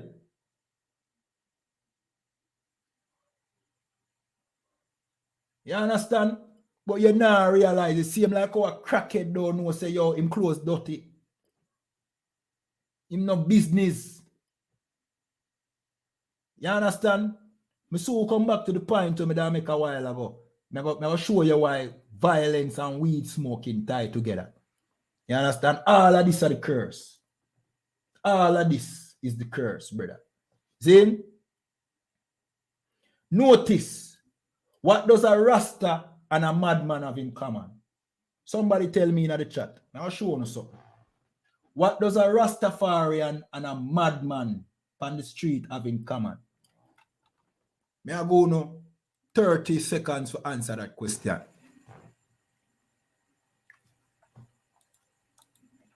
Because many of us idolize the Rastafari community. May I show you something. What does a madman and a Rastafarian have in common? Are really two things, you know.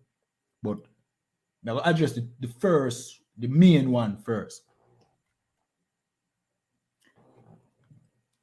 10 seconds.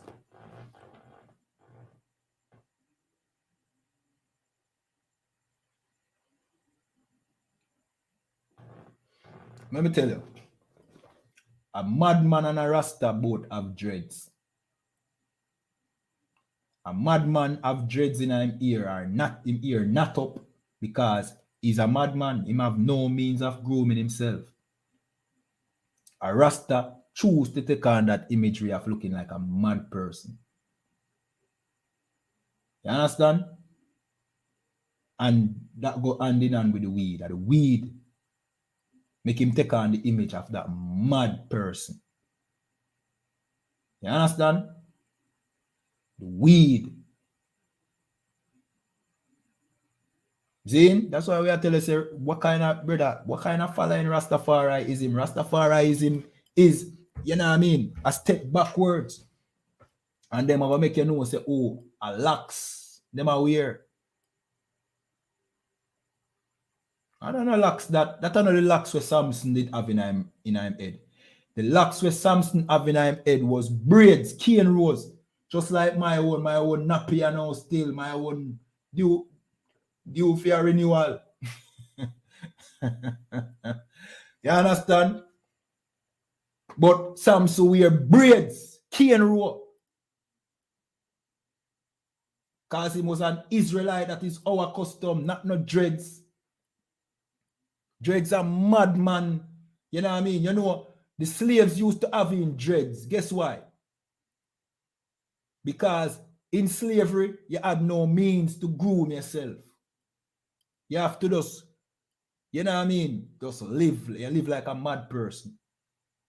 Your clothes look you know what I mean, raggedy, your head look raggedy, you're like an animal to the oppressor. So guess what? You wear your dreads naturally form in your head during slavery.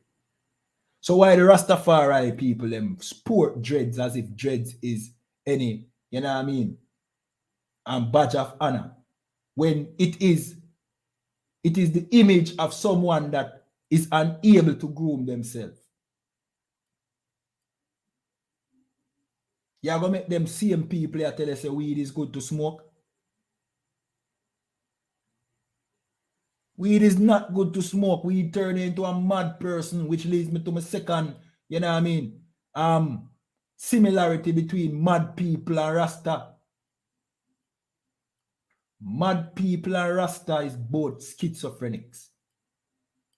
A Rastafarian just pay close attention to him. He's a schizophrenic. He's not in his right mind. He's nigh unto a madman. And anybody else who smoke weed, pay them good, just observe them.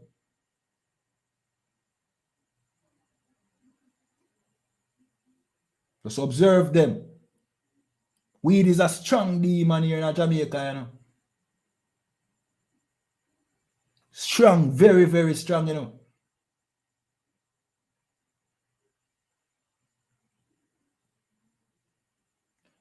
So here what? We have to attack it. We have to attack that demon, Bridget. We have to make our people know that, yo, Bridget, you can't smoke weed. Weed is not good for you. You understand? No, let me tie in. Let me show you why weed and crime or violence connected. See?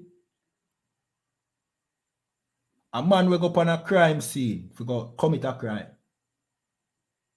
Tell me whether you think him burn a spliff before him carry out that act. Yes or no?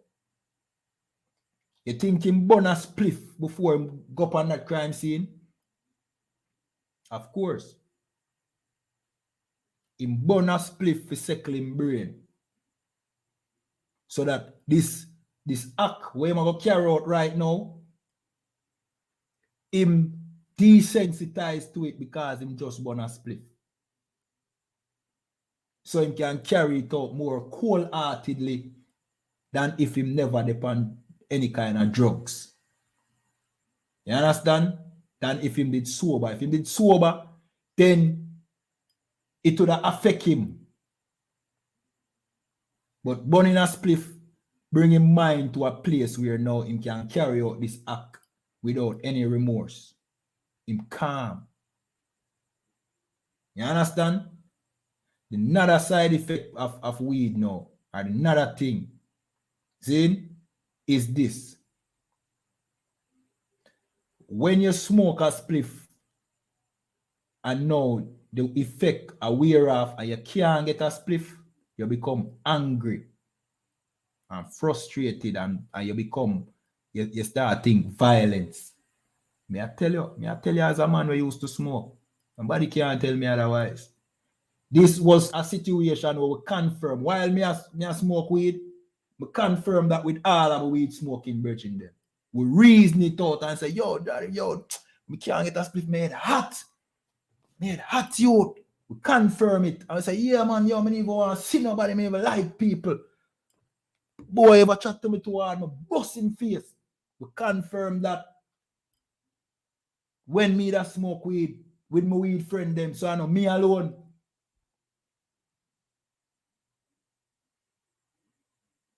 Weed is a demon, bro, and weed contribute to it, you know what I mean? Violence. That's why the scripture tell you this. I'll find the scripture and share this with you.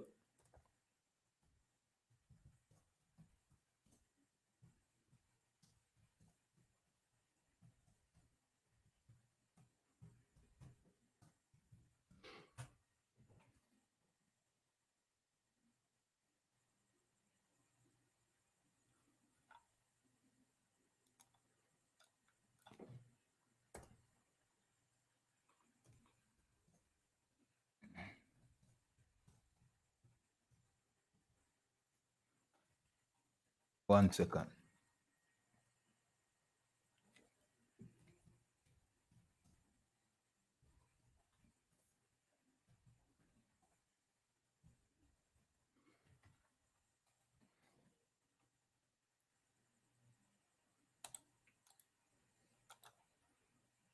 Ezekiel 8 and 17, and it said, then he said unto me, as thou seeing this, O son of man, is it a light thing to the house of Judah that they commit the abomination which they commit here? For they have filled the land with violence.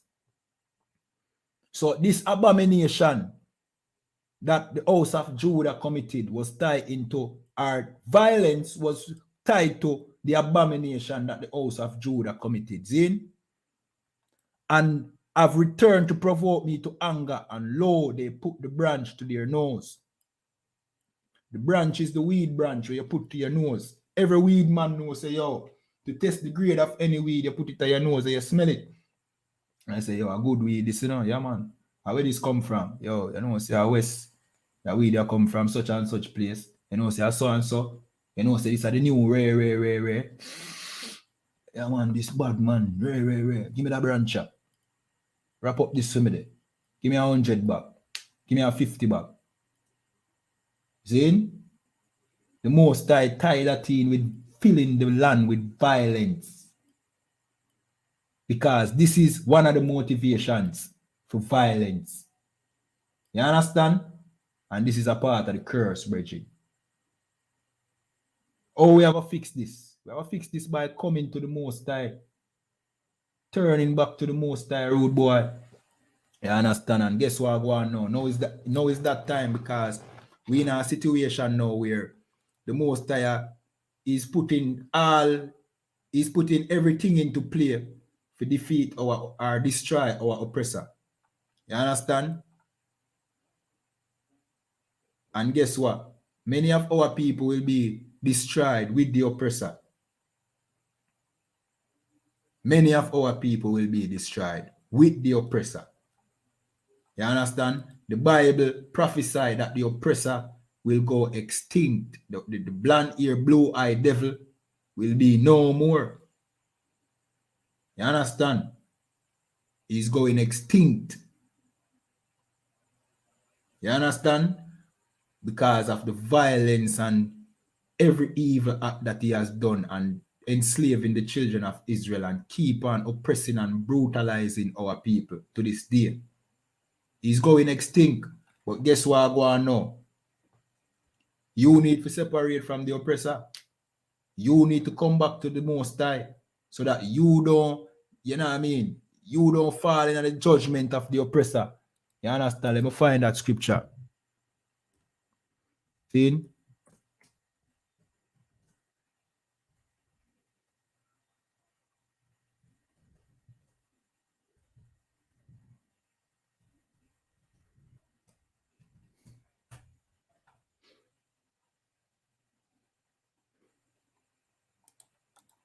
Revelations 18 and 4, and this is what it said.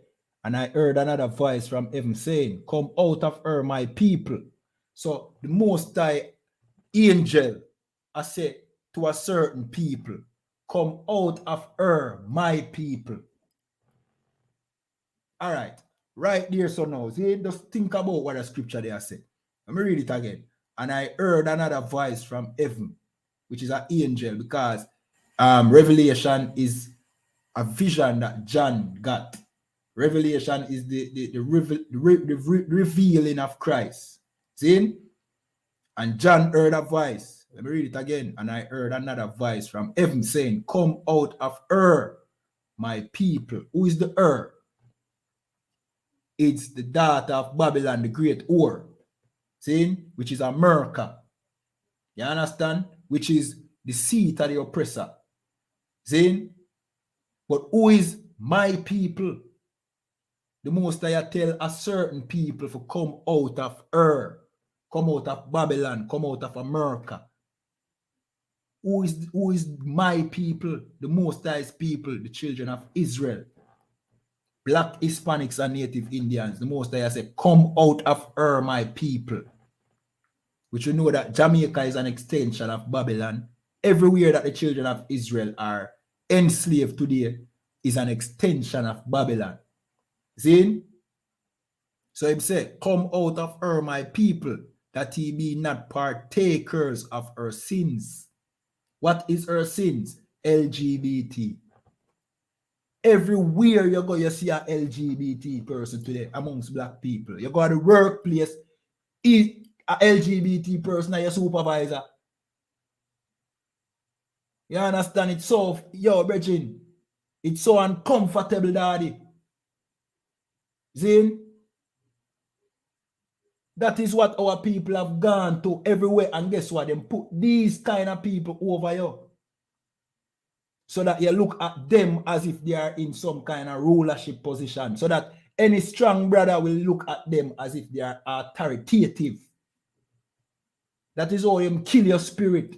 That is why the Most High say, come out of her, my people. You understand? Let me continue reading. That ye be not partakers of her sins. That you don't commit the sins where the oppressor commit. What is the sin that the oppressor commit? Oppressor is a downright homosexual. LGBT, transgender, you know, see where he push. Filthiness, and he push it upon the children of Israel. You understand? Let me continue reading. And that he received none of her plagues. COVID-19, the monkeypox.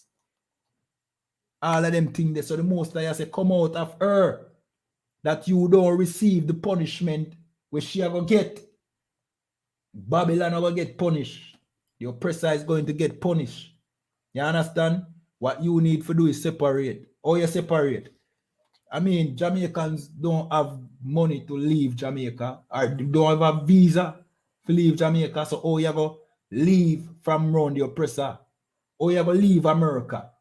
Does that mean you leave your 9 to 5? No. It means you come out of the sins of the oppressor. Or the things that the oppressor does. Stop celebrating the Christmas, which is evil. Christmas is very evil. Stop celebrating the oppressor's holidays. Stop partake in the oppressor's customs like the LGBT. See? All these other things that the oppressor put in place to destroy our people. Come out of her, my people. Don't partake in her sins. That you don't receive none of her plagues. Because the Most High get ready for plague the oppressor. Him start already. See him like how him plague Egypt. Remember? Remember Pharaoh and Moses? Many people don't really know the Bible so well, you know. But them know that story there. That story about the Israelites and Moses and the Most High plaguing Egypt. And that you see are going right now. That is happening now, right as we speak. You know what the plague we are faced today. So the COVID-19 come, the monkeypox pass. See? Which plague we are faced today, right at this moment? Let me see if nobody I think. Which plague? Because this reminds me of the 10 plagues where, yo, the Most High plague Egypt with one after another. Which plague the Most High plague the earth with? No. Egypt with no. Let me see if nobody I think. But that's a reason, you know, because we have to go back and forth into the topic, but we basically cover the topic already. See? But which plague we are facing today? Can anybody guess? The plague that we are facing today is the heat. The sun being so hot. And nobody can deny that. In America, in Hawaii, them face a rotted piece of fire basically burn on the whole of Hawaii. Texas, many places in Texas under fire to Greece. There's a large fire in almost every European country as we speak. And that is because of the heat. The sun hotter than normal, breaking records. That is the plague that we are under. Now, at this moment, right this moment, the place hot and at night. Don't sound too comfortable, though. Sounds scary. But these are plagues. You understand? These are plagues. And most tired with. See? So just like how the Most High plague Egypt, he might plague Egypt today. So the Most High make you know, say, come out of her and don't partake in her sins. And that is what we should do right now. Come out of the customs of our oppressor, because the Most High is trying to show you that, look, it is me who is doing all of this. This way you see a one that is so abnormal, these strange times that you are living in. And me I do it. Me. Focus, think, use your brain. Now it's time for your start. Think about how you are going to escape the wrath to come. And we assure you, we as the prophets of the Most High in the I.S.U.P.K and the command in general, YAHANNA, we are telling you that this is the only way. You understand? It's going to get more severe, you know. It's going to reach a point where there's no question that is the Most High do it. Because, watch out now, when the first plague did lick, you know, what was the first plague again? I don't know if it's the river turning to blood. Was it that? One of them plague there. When the Most High licked Egypt with the first plague, Pharaoh was still stubborn. And he never paid no mind. He must say, what I'm doing now? Zane, what I'm doing now? My magician them can do that too. You understand? And then them get more intense and more intense and then more intense until Pharaoh himself, till the Most High kill all of the firstborn of Egypt. Even Pharaoh's son dead. And if Pharaoh was the firstborn, he would have dead. Because even the firstborn of the rat in the house dead. Every house have somebody who dead in that. You know what Pharaoh do after that? Pharaoh run out all of the Israelites them out time country, because at first he never want we leave because we were his slaves, and he benefit and become rich off of us. Like how the oppressor become rich off of us right now. And you might wonder why the oppressor still are oppressed with. Why him still have we under inflation and re and te and blah. Because him a benefit off of you. You make him rich. You provide the labor force to work this engine that him create, this machinery. And the same thing with Pharaoh in Egypt. Zane, Pharaoh never want to let them go. So even though you think you're free, you have to ask yourself, then why if we're free, them no want to excel, them a keep with them? Because you're a slave, they're not free. You get a word name free and freedom. That's how you don't get real freedom. You get a word name freedom and independence and emancipated. You don't get real freedom and emancipation. You get a word, Zane, but you're still the slaves. You are still the ones that drive the oppressor economy. You work. You understand? And I see same thing in Egypt, but what the Most High doing, start off with a small plague. Let me find the plague them. I'm going to read through the plague them. See?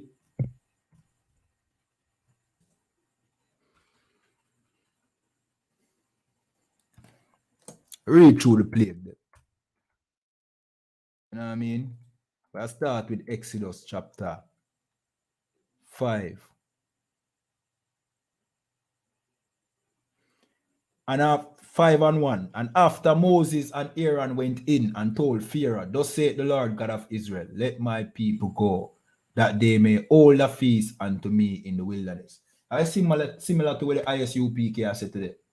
We are tell black Hispanics say, yo, separate from America. We are tell the oppressor stop oppress God's people. Zane, we are prophesy against this wicked place. And we are prophesy say plagues are going forward. And we are make the children of Israel know that we have a greater work now than Moses had in those times. You know.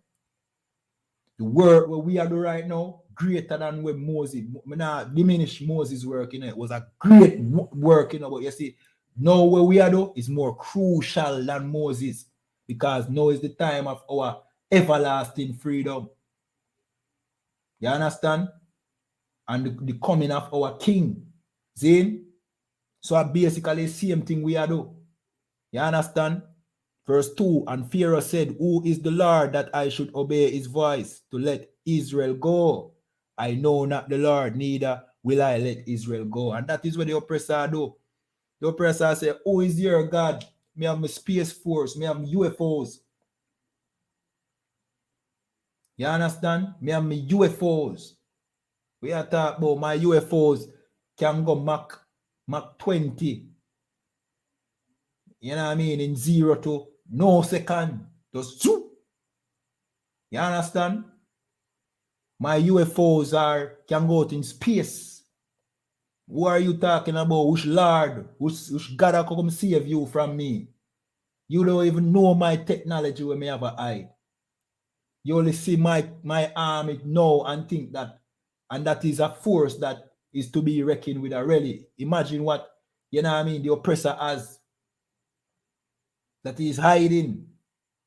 So he must say, who is your God that I should let you go? You understand? Let me continue reading verse 3. And they said, the God of the Hebrews has met with us. Let us go. We pray thee. 3 days journey into the desert and sacrifice unto the Lord our God. Lest he fall upon us with pestilence and with sword. So Moses make him know, make Pharaoh know, say, yo, let we go now, please, because the Most High will send pestilence and plagues.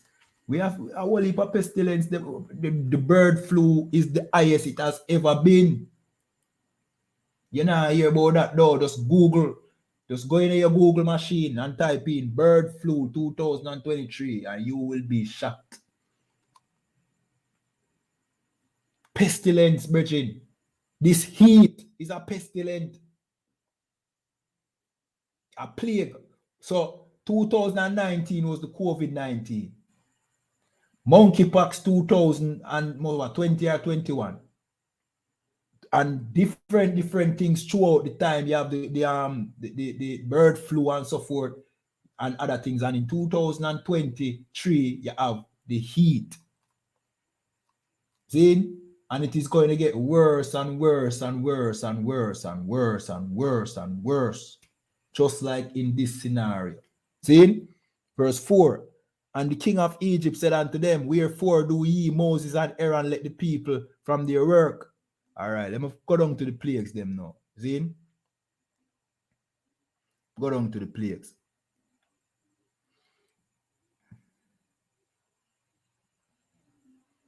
Verse 6, chapter 6, 1. Then the Lord said unto Moses, now shalt thou see what I will do to Pharaoh. Most I say, all right, him now I'll let my people go, all right. Moses, you are going to see what I'm going to do to Pharaoh. This is what we are telling, you know what I mean, the children of Israel. You are going to see what the Most High is going to do to this oppressor.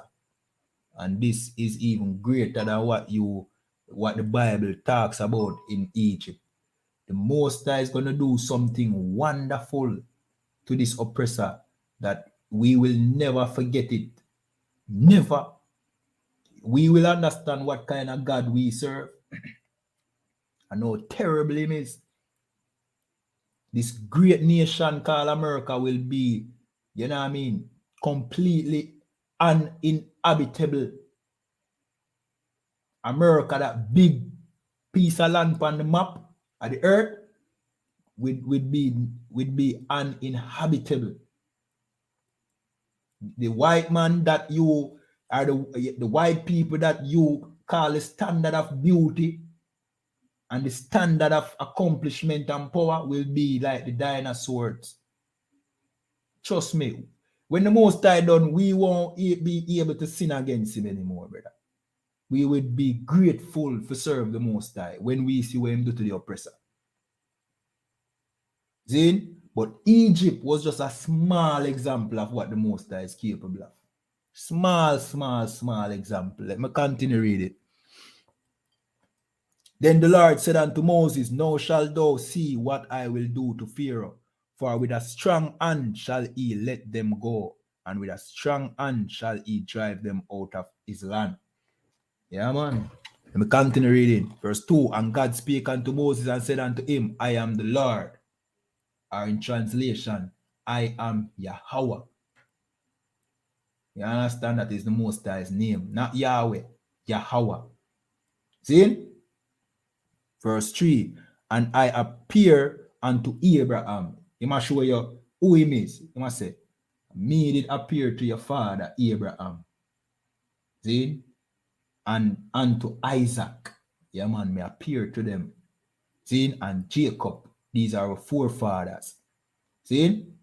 You know, America like to talk about their founding fathers. These are our founding fathers. Abraham, Isaac, and Jacob. You understand? Let me continue reading. By the name of God Almighty are the Most High power. But by the name Yahweh was I not known unto them. Meaning the Most High, I can say, yo, me never even tell them my name. Me just tell them, say, yo, me have to do a covenant with them. Me are the creator, me are the Most High, your power.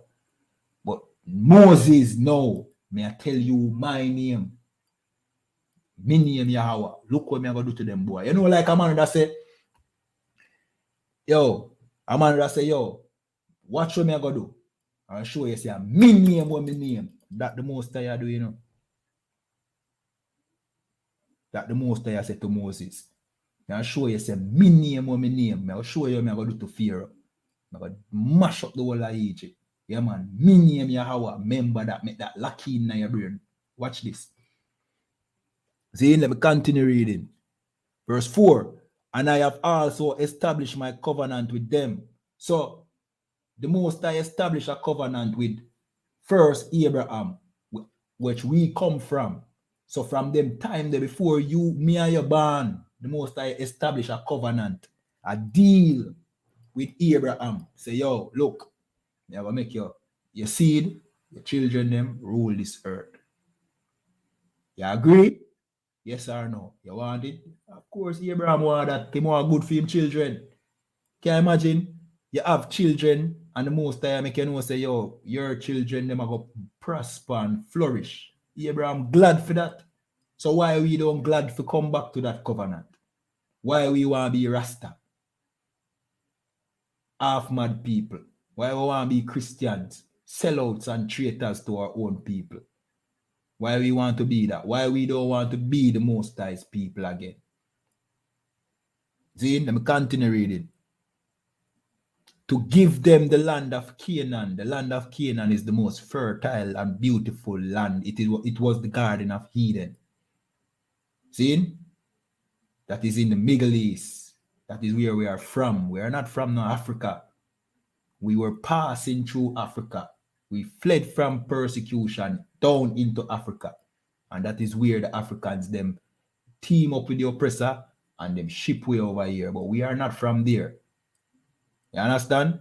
We are from the land of Canaan. That place where everybody is fighting for right now. See? The land of their pilgrimage, wherein they were strangers. Let me continue reading. And I also heard groaning of the children of Israel, whom the Egyptian keep in bondage. So the Most High make you know, say, yo, in ear with groaning. What is a groan? Groan is a noise you make when you're feeling pain. We're groaning over here, Virgin. The sufferation every day we complain and say, yo, boy, yo, life rough and hard. And you see, we are grown over here, so the Most High hear it. Hear it. You understand?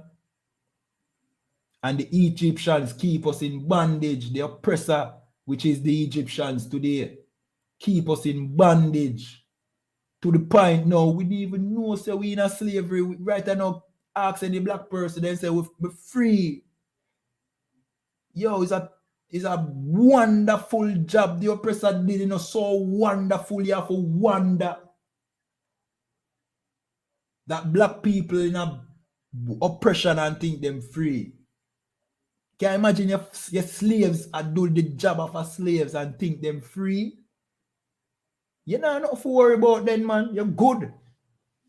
You can do whatever you feel like and there will be no repercussion. I continue reading. And I have remembered my covenant. So the Most High make you know, say, yo, I remember the deal I have with your forefather, Abraham. Remember. You understand? Let me continue reading. Verse 6, wherefore say unto the children of Israel, Yashar Allah in the Hebrew, which means prince of the power, or sons of God.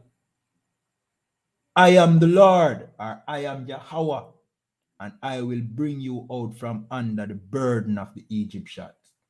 Nobody else can, we can't save ourselves from the oppressor.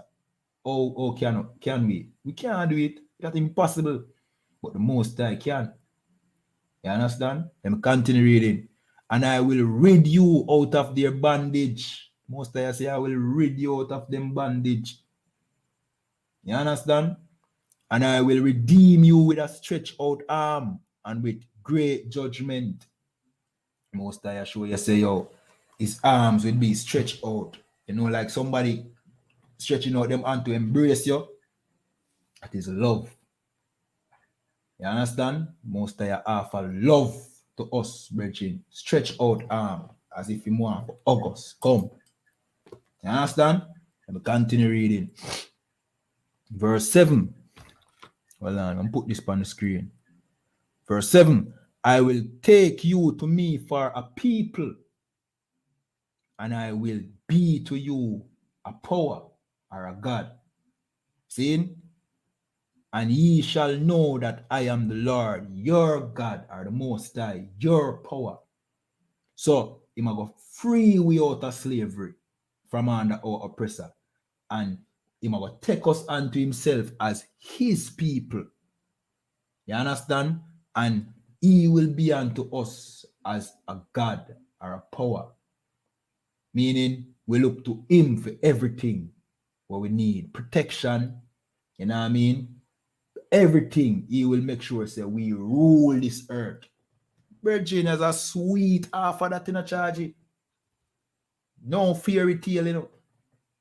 Zin, let me continue reading.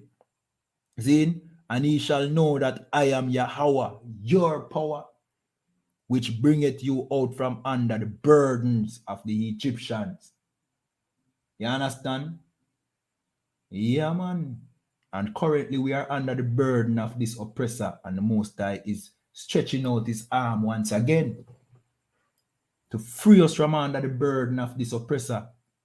Verse 8, and I will bring you into in unto the land concerning the which I did swear to give to Abraham, see, to Isaac and to Jacob, and I will give it to you for an heritage. I am I am Yahweh.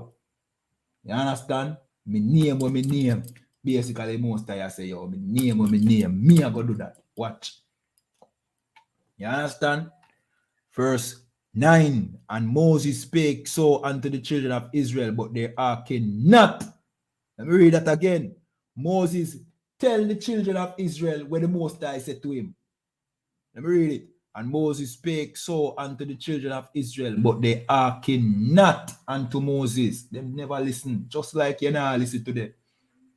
Just like you just watch this for entertainment.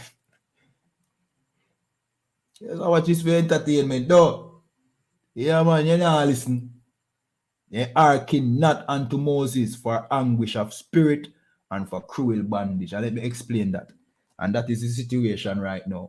Because you're under so much duress and stress and all them things there right now. Your bills have to pay, all of them things there. We don't really take you serious.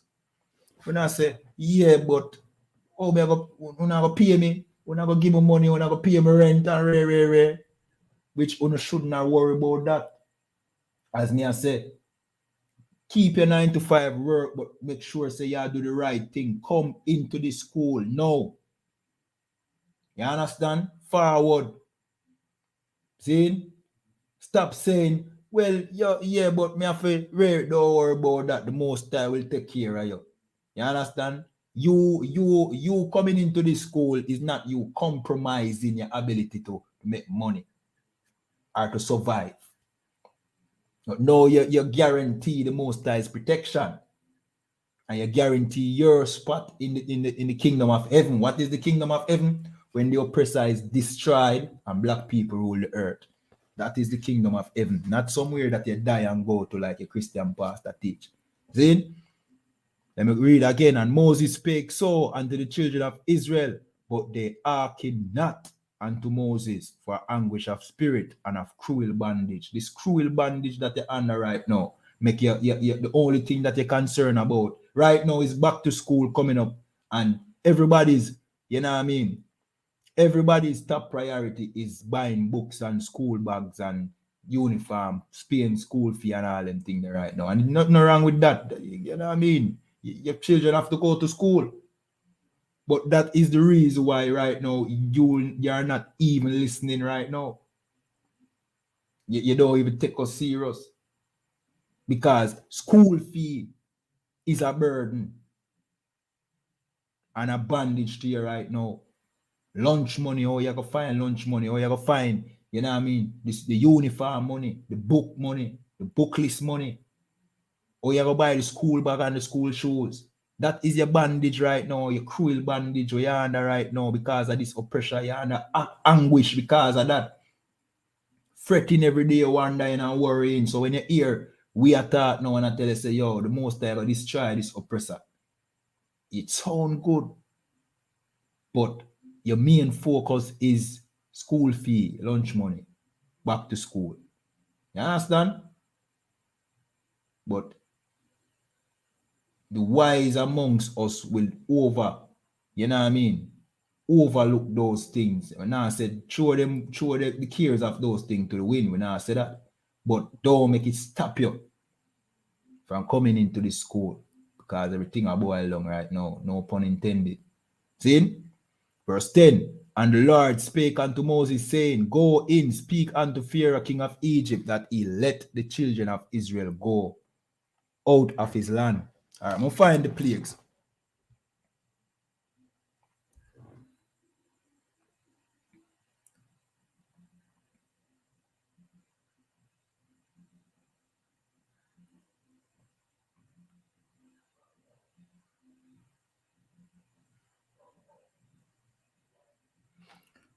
This is chapter 7 and verse 3, and it said, and I will harden Pharaoh's heart and multiply my signs and my wonders in the land of Egypt.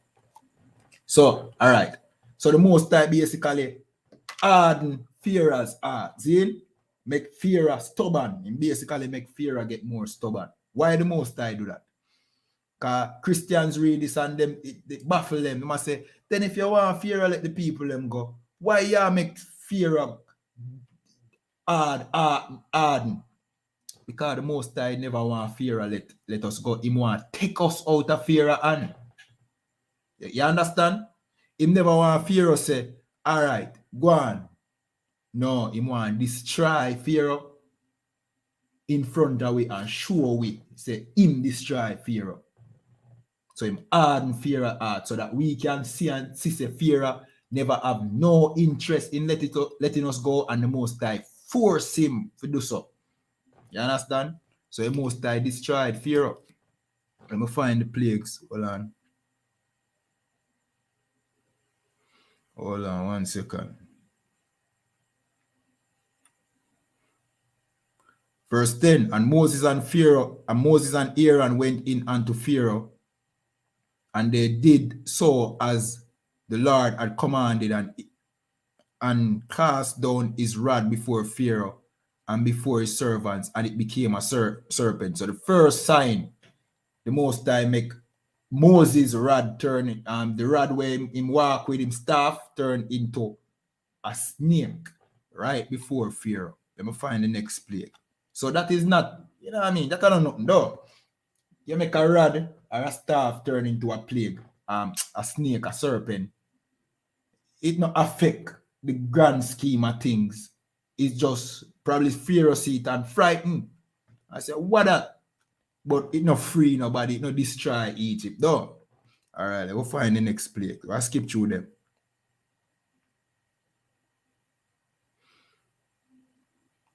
Verse 17, thus saith the Lord, in this thou shalt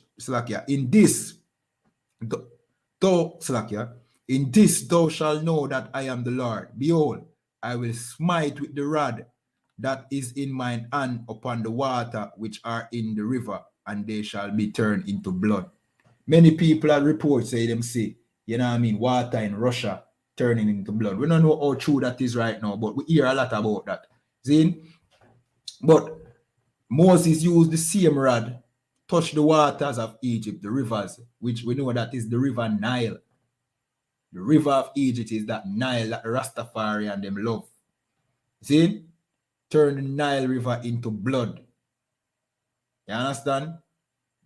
Verse 18, and the fish that is in the river shall die, and the river shall stink, and the Egyptians shall loathe. Let me read where it says he did it. And the Lord spake unto Moses, say unto Aaron, take thy rod and stretch out thine hand upon the water of Egypt, upon their stream, upon their river, and upon their ponds, and upon all the pools of water, that they may become blood, and that there be blood throughout all the land of Egypt, both in vessel of wood and in vessel of stone. So not just the river, all your cup of water of blood turn blood. All your cup of water turn blood. Most of you show them a wonderful sign, man. The most of you show them say, yo, don't think it's a joke thing, man. Something where you can't deny, you know? Yeah. 20, and Moses and Aaron did so. So the water turned blood. See? We jump to the next plague. Verse 8. And the Lord spake unto Moses, go unto Pharaoh and say unto him, thus saith the Lord, let my people go. Skip down. So this are the next plague.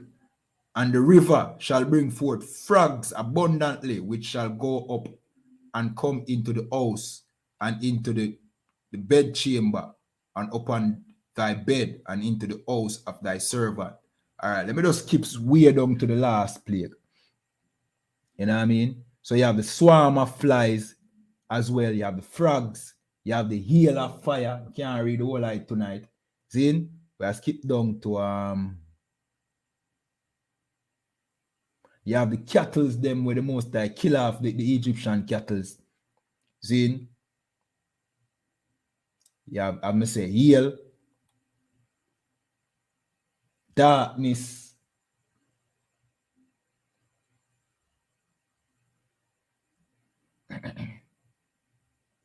let me find the last one. You have the locusts. Let me say the darkness.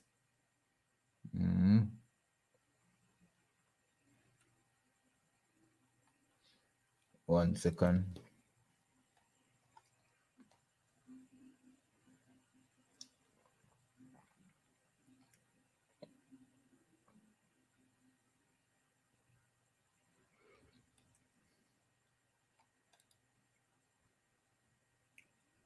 All right, so the last plague is where the Most High kill all of the firstborns in.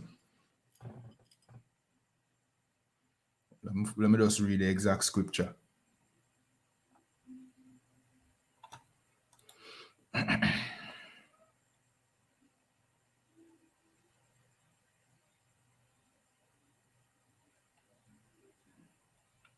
And this is where our Passover come from, where the Most High kill all the Egyptians firstborn and pass over us. He did not, you know what I mean, allow the death angel to kill any of our firstborns. So we call that the Passover. That is a holy day that we celebrate because of the act of the Most High. You see?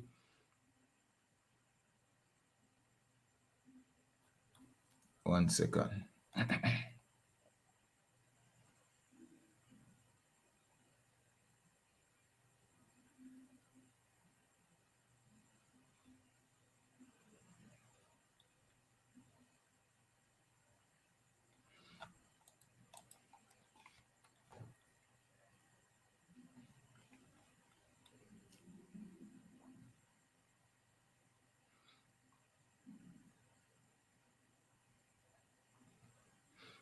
1 second.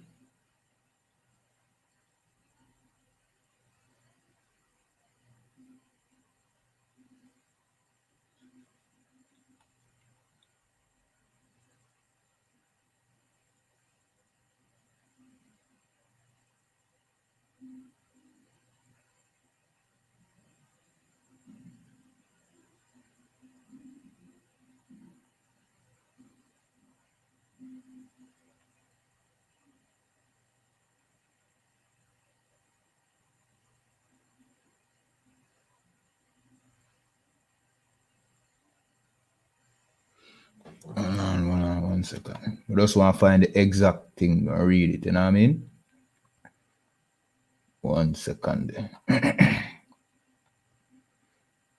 All right, see it here.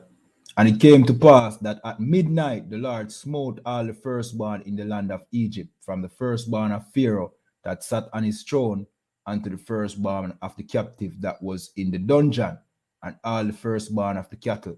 Verse 30, and Pharaoh rose up in the morning, it's like in the night, he and all his servants and all the Egyptians, and there was a great cry in Egypt, for there was not a house there where there was not one dead. You understand? All right, so the plagues then basically escalated. You understand? And the Most High eventually killed all the firstborns of Egypt. But in this plague we are forward, not only the firstborn of the oppressor are going dead, but all the oppressors are going to die. Every single one of them are going to go extinct over a period of time. See? Yeah, man. And that is our freedom. You understand? That is part of our freedom. See? And blacks, Hispanics, and Native Indians. Black people, Hispanics, and Native Indians are going to rule planet Earth. You understand? We'll close off the class with that. All right. So basically, we touch on the topic of the house bombing in Gregory Park, and we show you how yes, it is a gruesome act of violence from Israelites against Israelites, but this all started, you know what I mean, with our political leaders, and the real terrorist is our oppressor who put us in a condition that we are constantly at war with each other, thinking that that we are each other's enemy. You understand? When if we knew that we have a common enemy in the oppressor, then we could unite, and these, you know what I mean, violent acts that we commit against each other would stop. You understand? So that's why we say, gather together like what the Bible says. Come into the school, you understand? Come learn your history as the children of Israel. You know what I mean? Learn and understand that you have an enemy.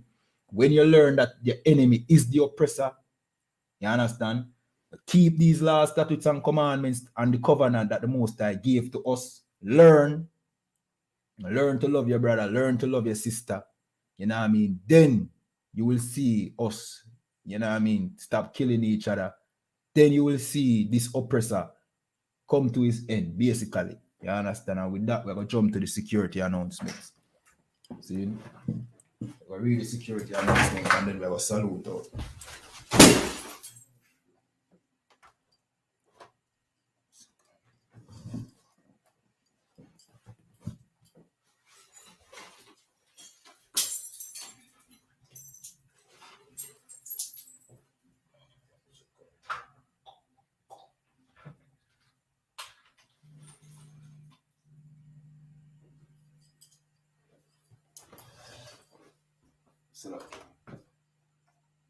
Alright, we'll read the security announcements.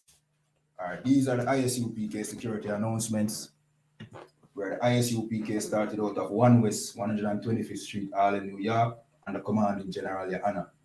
New rules for brothers and sisters. When a new brother or sister comes into the school, they are off limits for 6 months. They are to be saluted only. They are here to shed themselves of the world. After 6 months, if a brother or sister has an interest in a particular person, he or she must get permission from the head to speak to a brother or sister. There's another 6 months when a brother or sister, there's another 6 months in which the brother or sister will court each other. After this 6 month period, the brother or sister will get permission from the head to marry. Tithes, which is a commandment, you can find this in the book of Numbers, chapter 18 and verse 21, and Malachi chapter 3, verse 8 to 10. Means 10 in the Hebrew and is pronounced ma'ashara. 10% of every penny of any increase the Lord gives you, give to the treasury department or teacher. Priest fund, free will offering for priests, not mandatory, whatsoever amount you'd like to give. upcoming Holy Convocation, which is the feast of, you know what I mean, the memorial of the blowing of the trumpets, you know what I mean, which is in September. So you know, stay tuned, tune in to I.S.U.P.K Jamaica for more details. Reminding Akiam and Akwatiam to check on social media such as ISUPK.com, Facebook, Twitter, YouTube, and so on for ISUPK events and materials. If a brother wants to be a trooper in the school, he needs to start wearing all black, which includes black boots, shirts, pants, headband, or scarf. And with that, we say I Madium, which means to stand. We're going to give one courtesy salute. Men of Israel, I Madium Shabbat, I Madium, Barak, Yahweh Basham, Yahweh Shai Thumb. One courtesy salute to the sisters, men of Israel, I Madium Shabbat, I Madium, Barak, Yahweh Shamar, Elathan, Basham, Yahweh Shai. Yadamata, class dismissed. All right, remember to follow this page, follow ISUPK Jamaica, you know what I mean, on all social media platforms. And with that, shalom.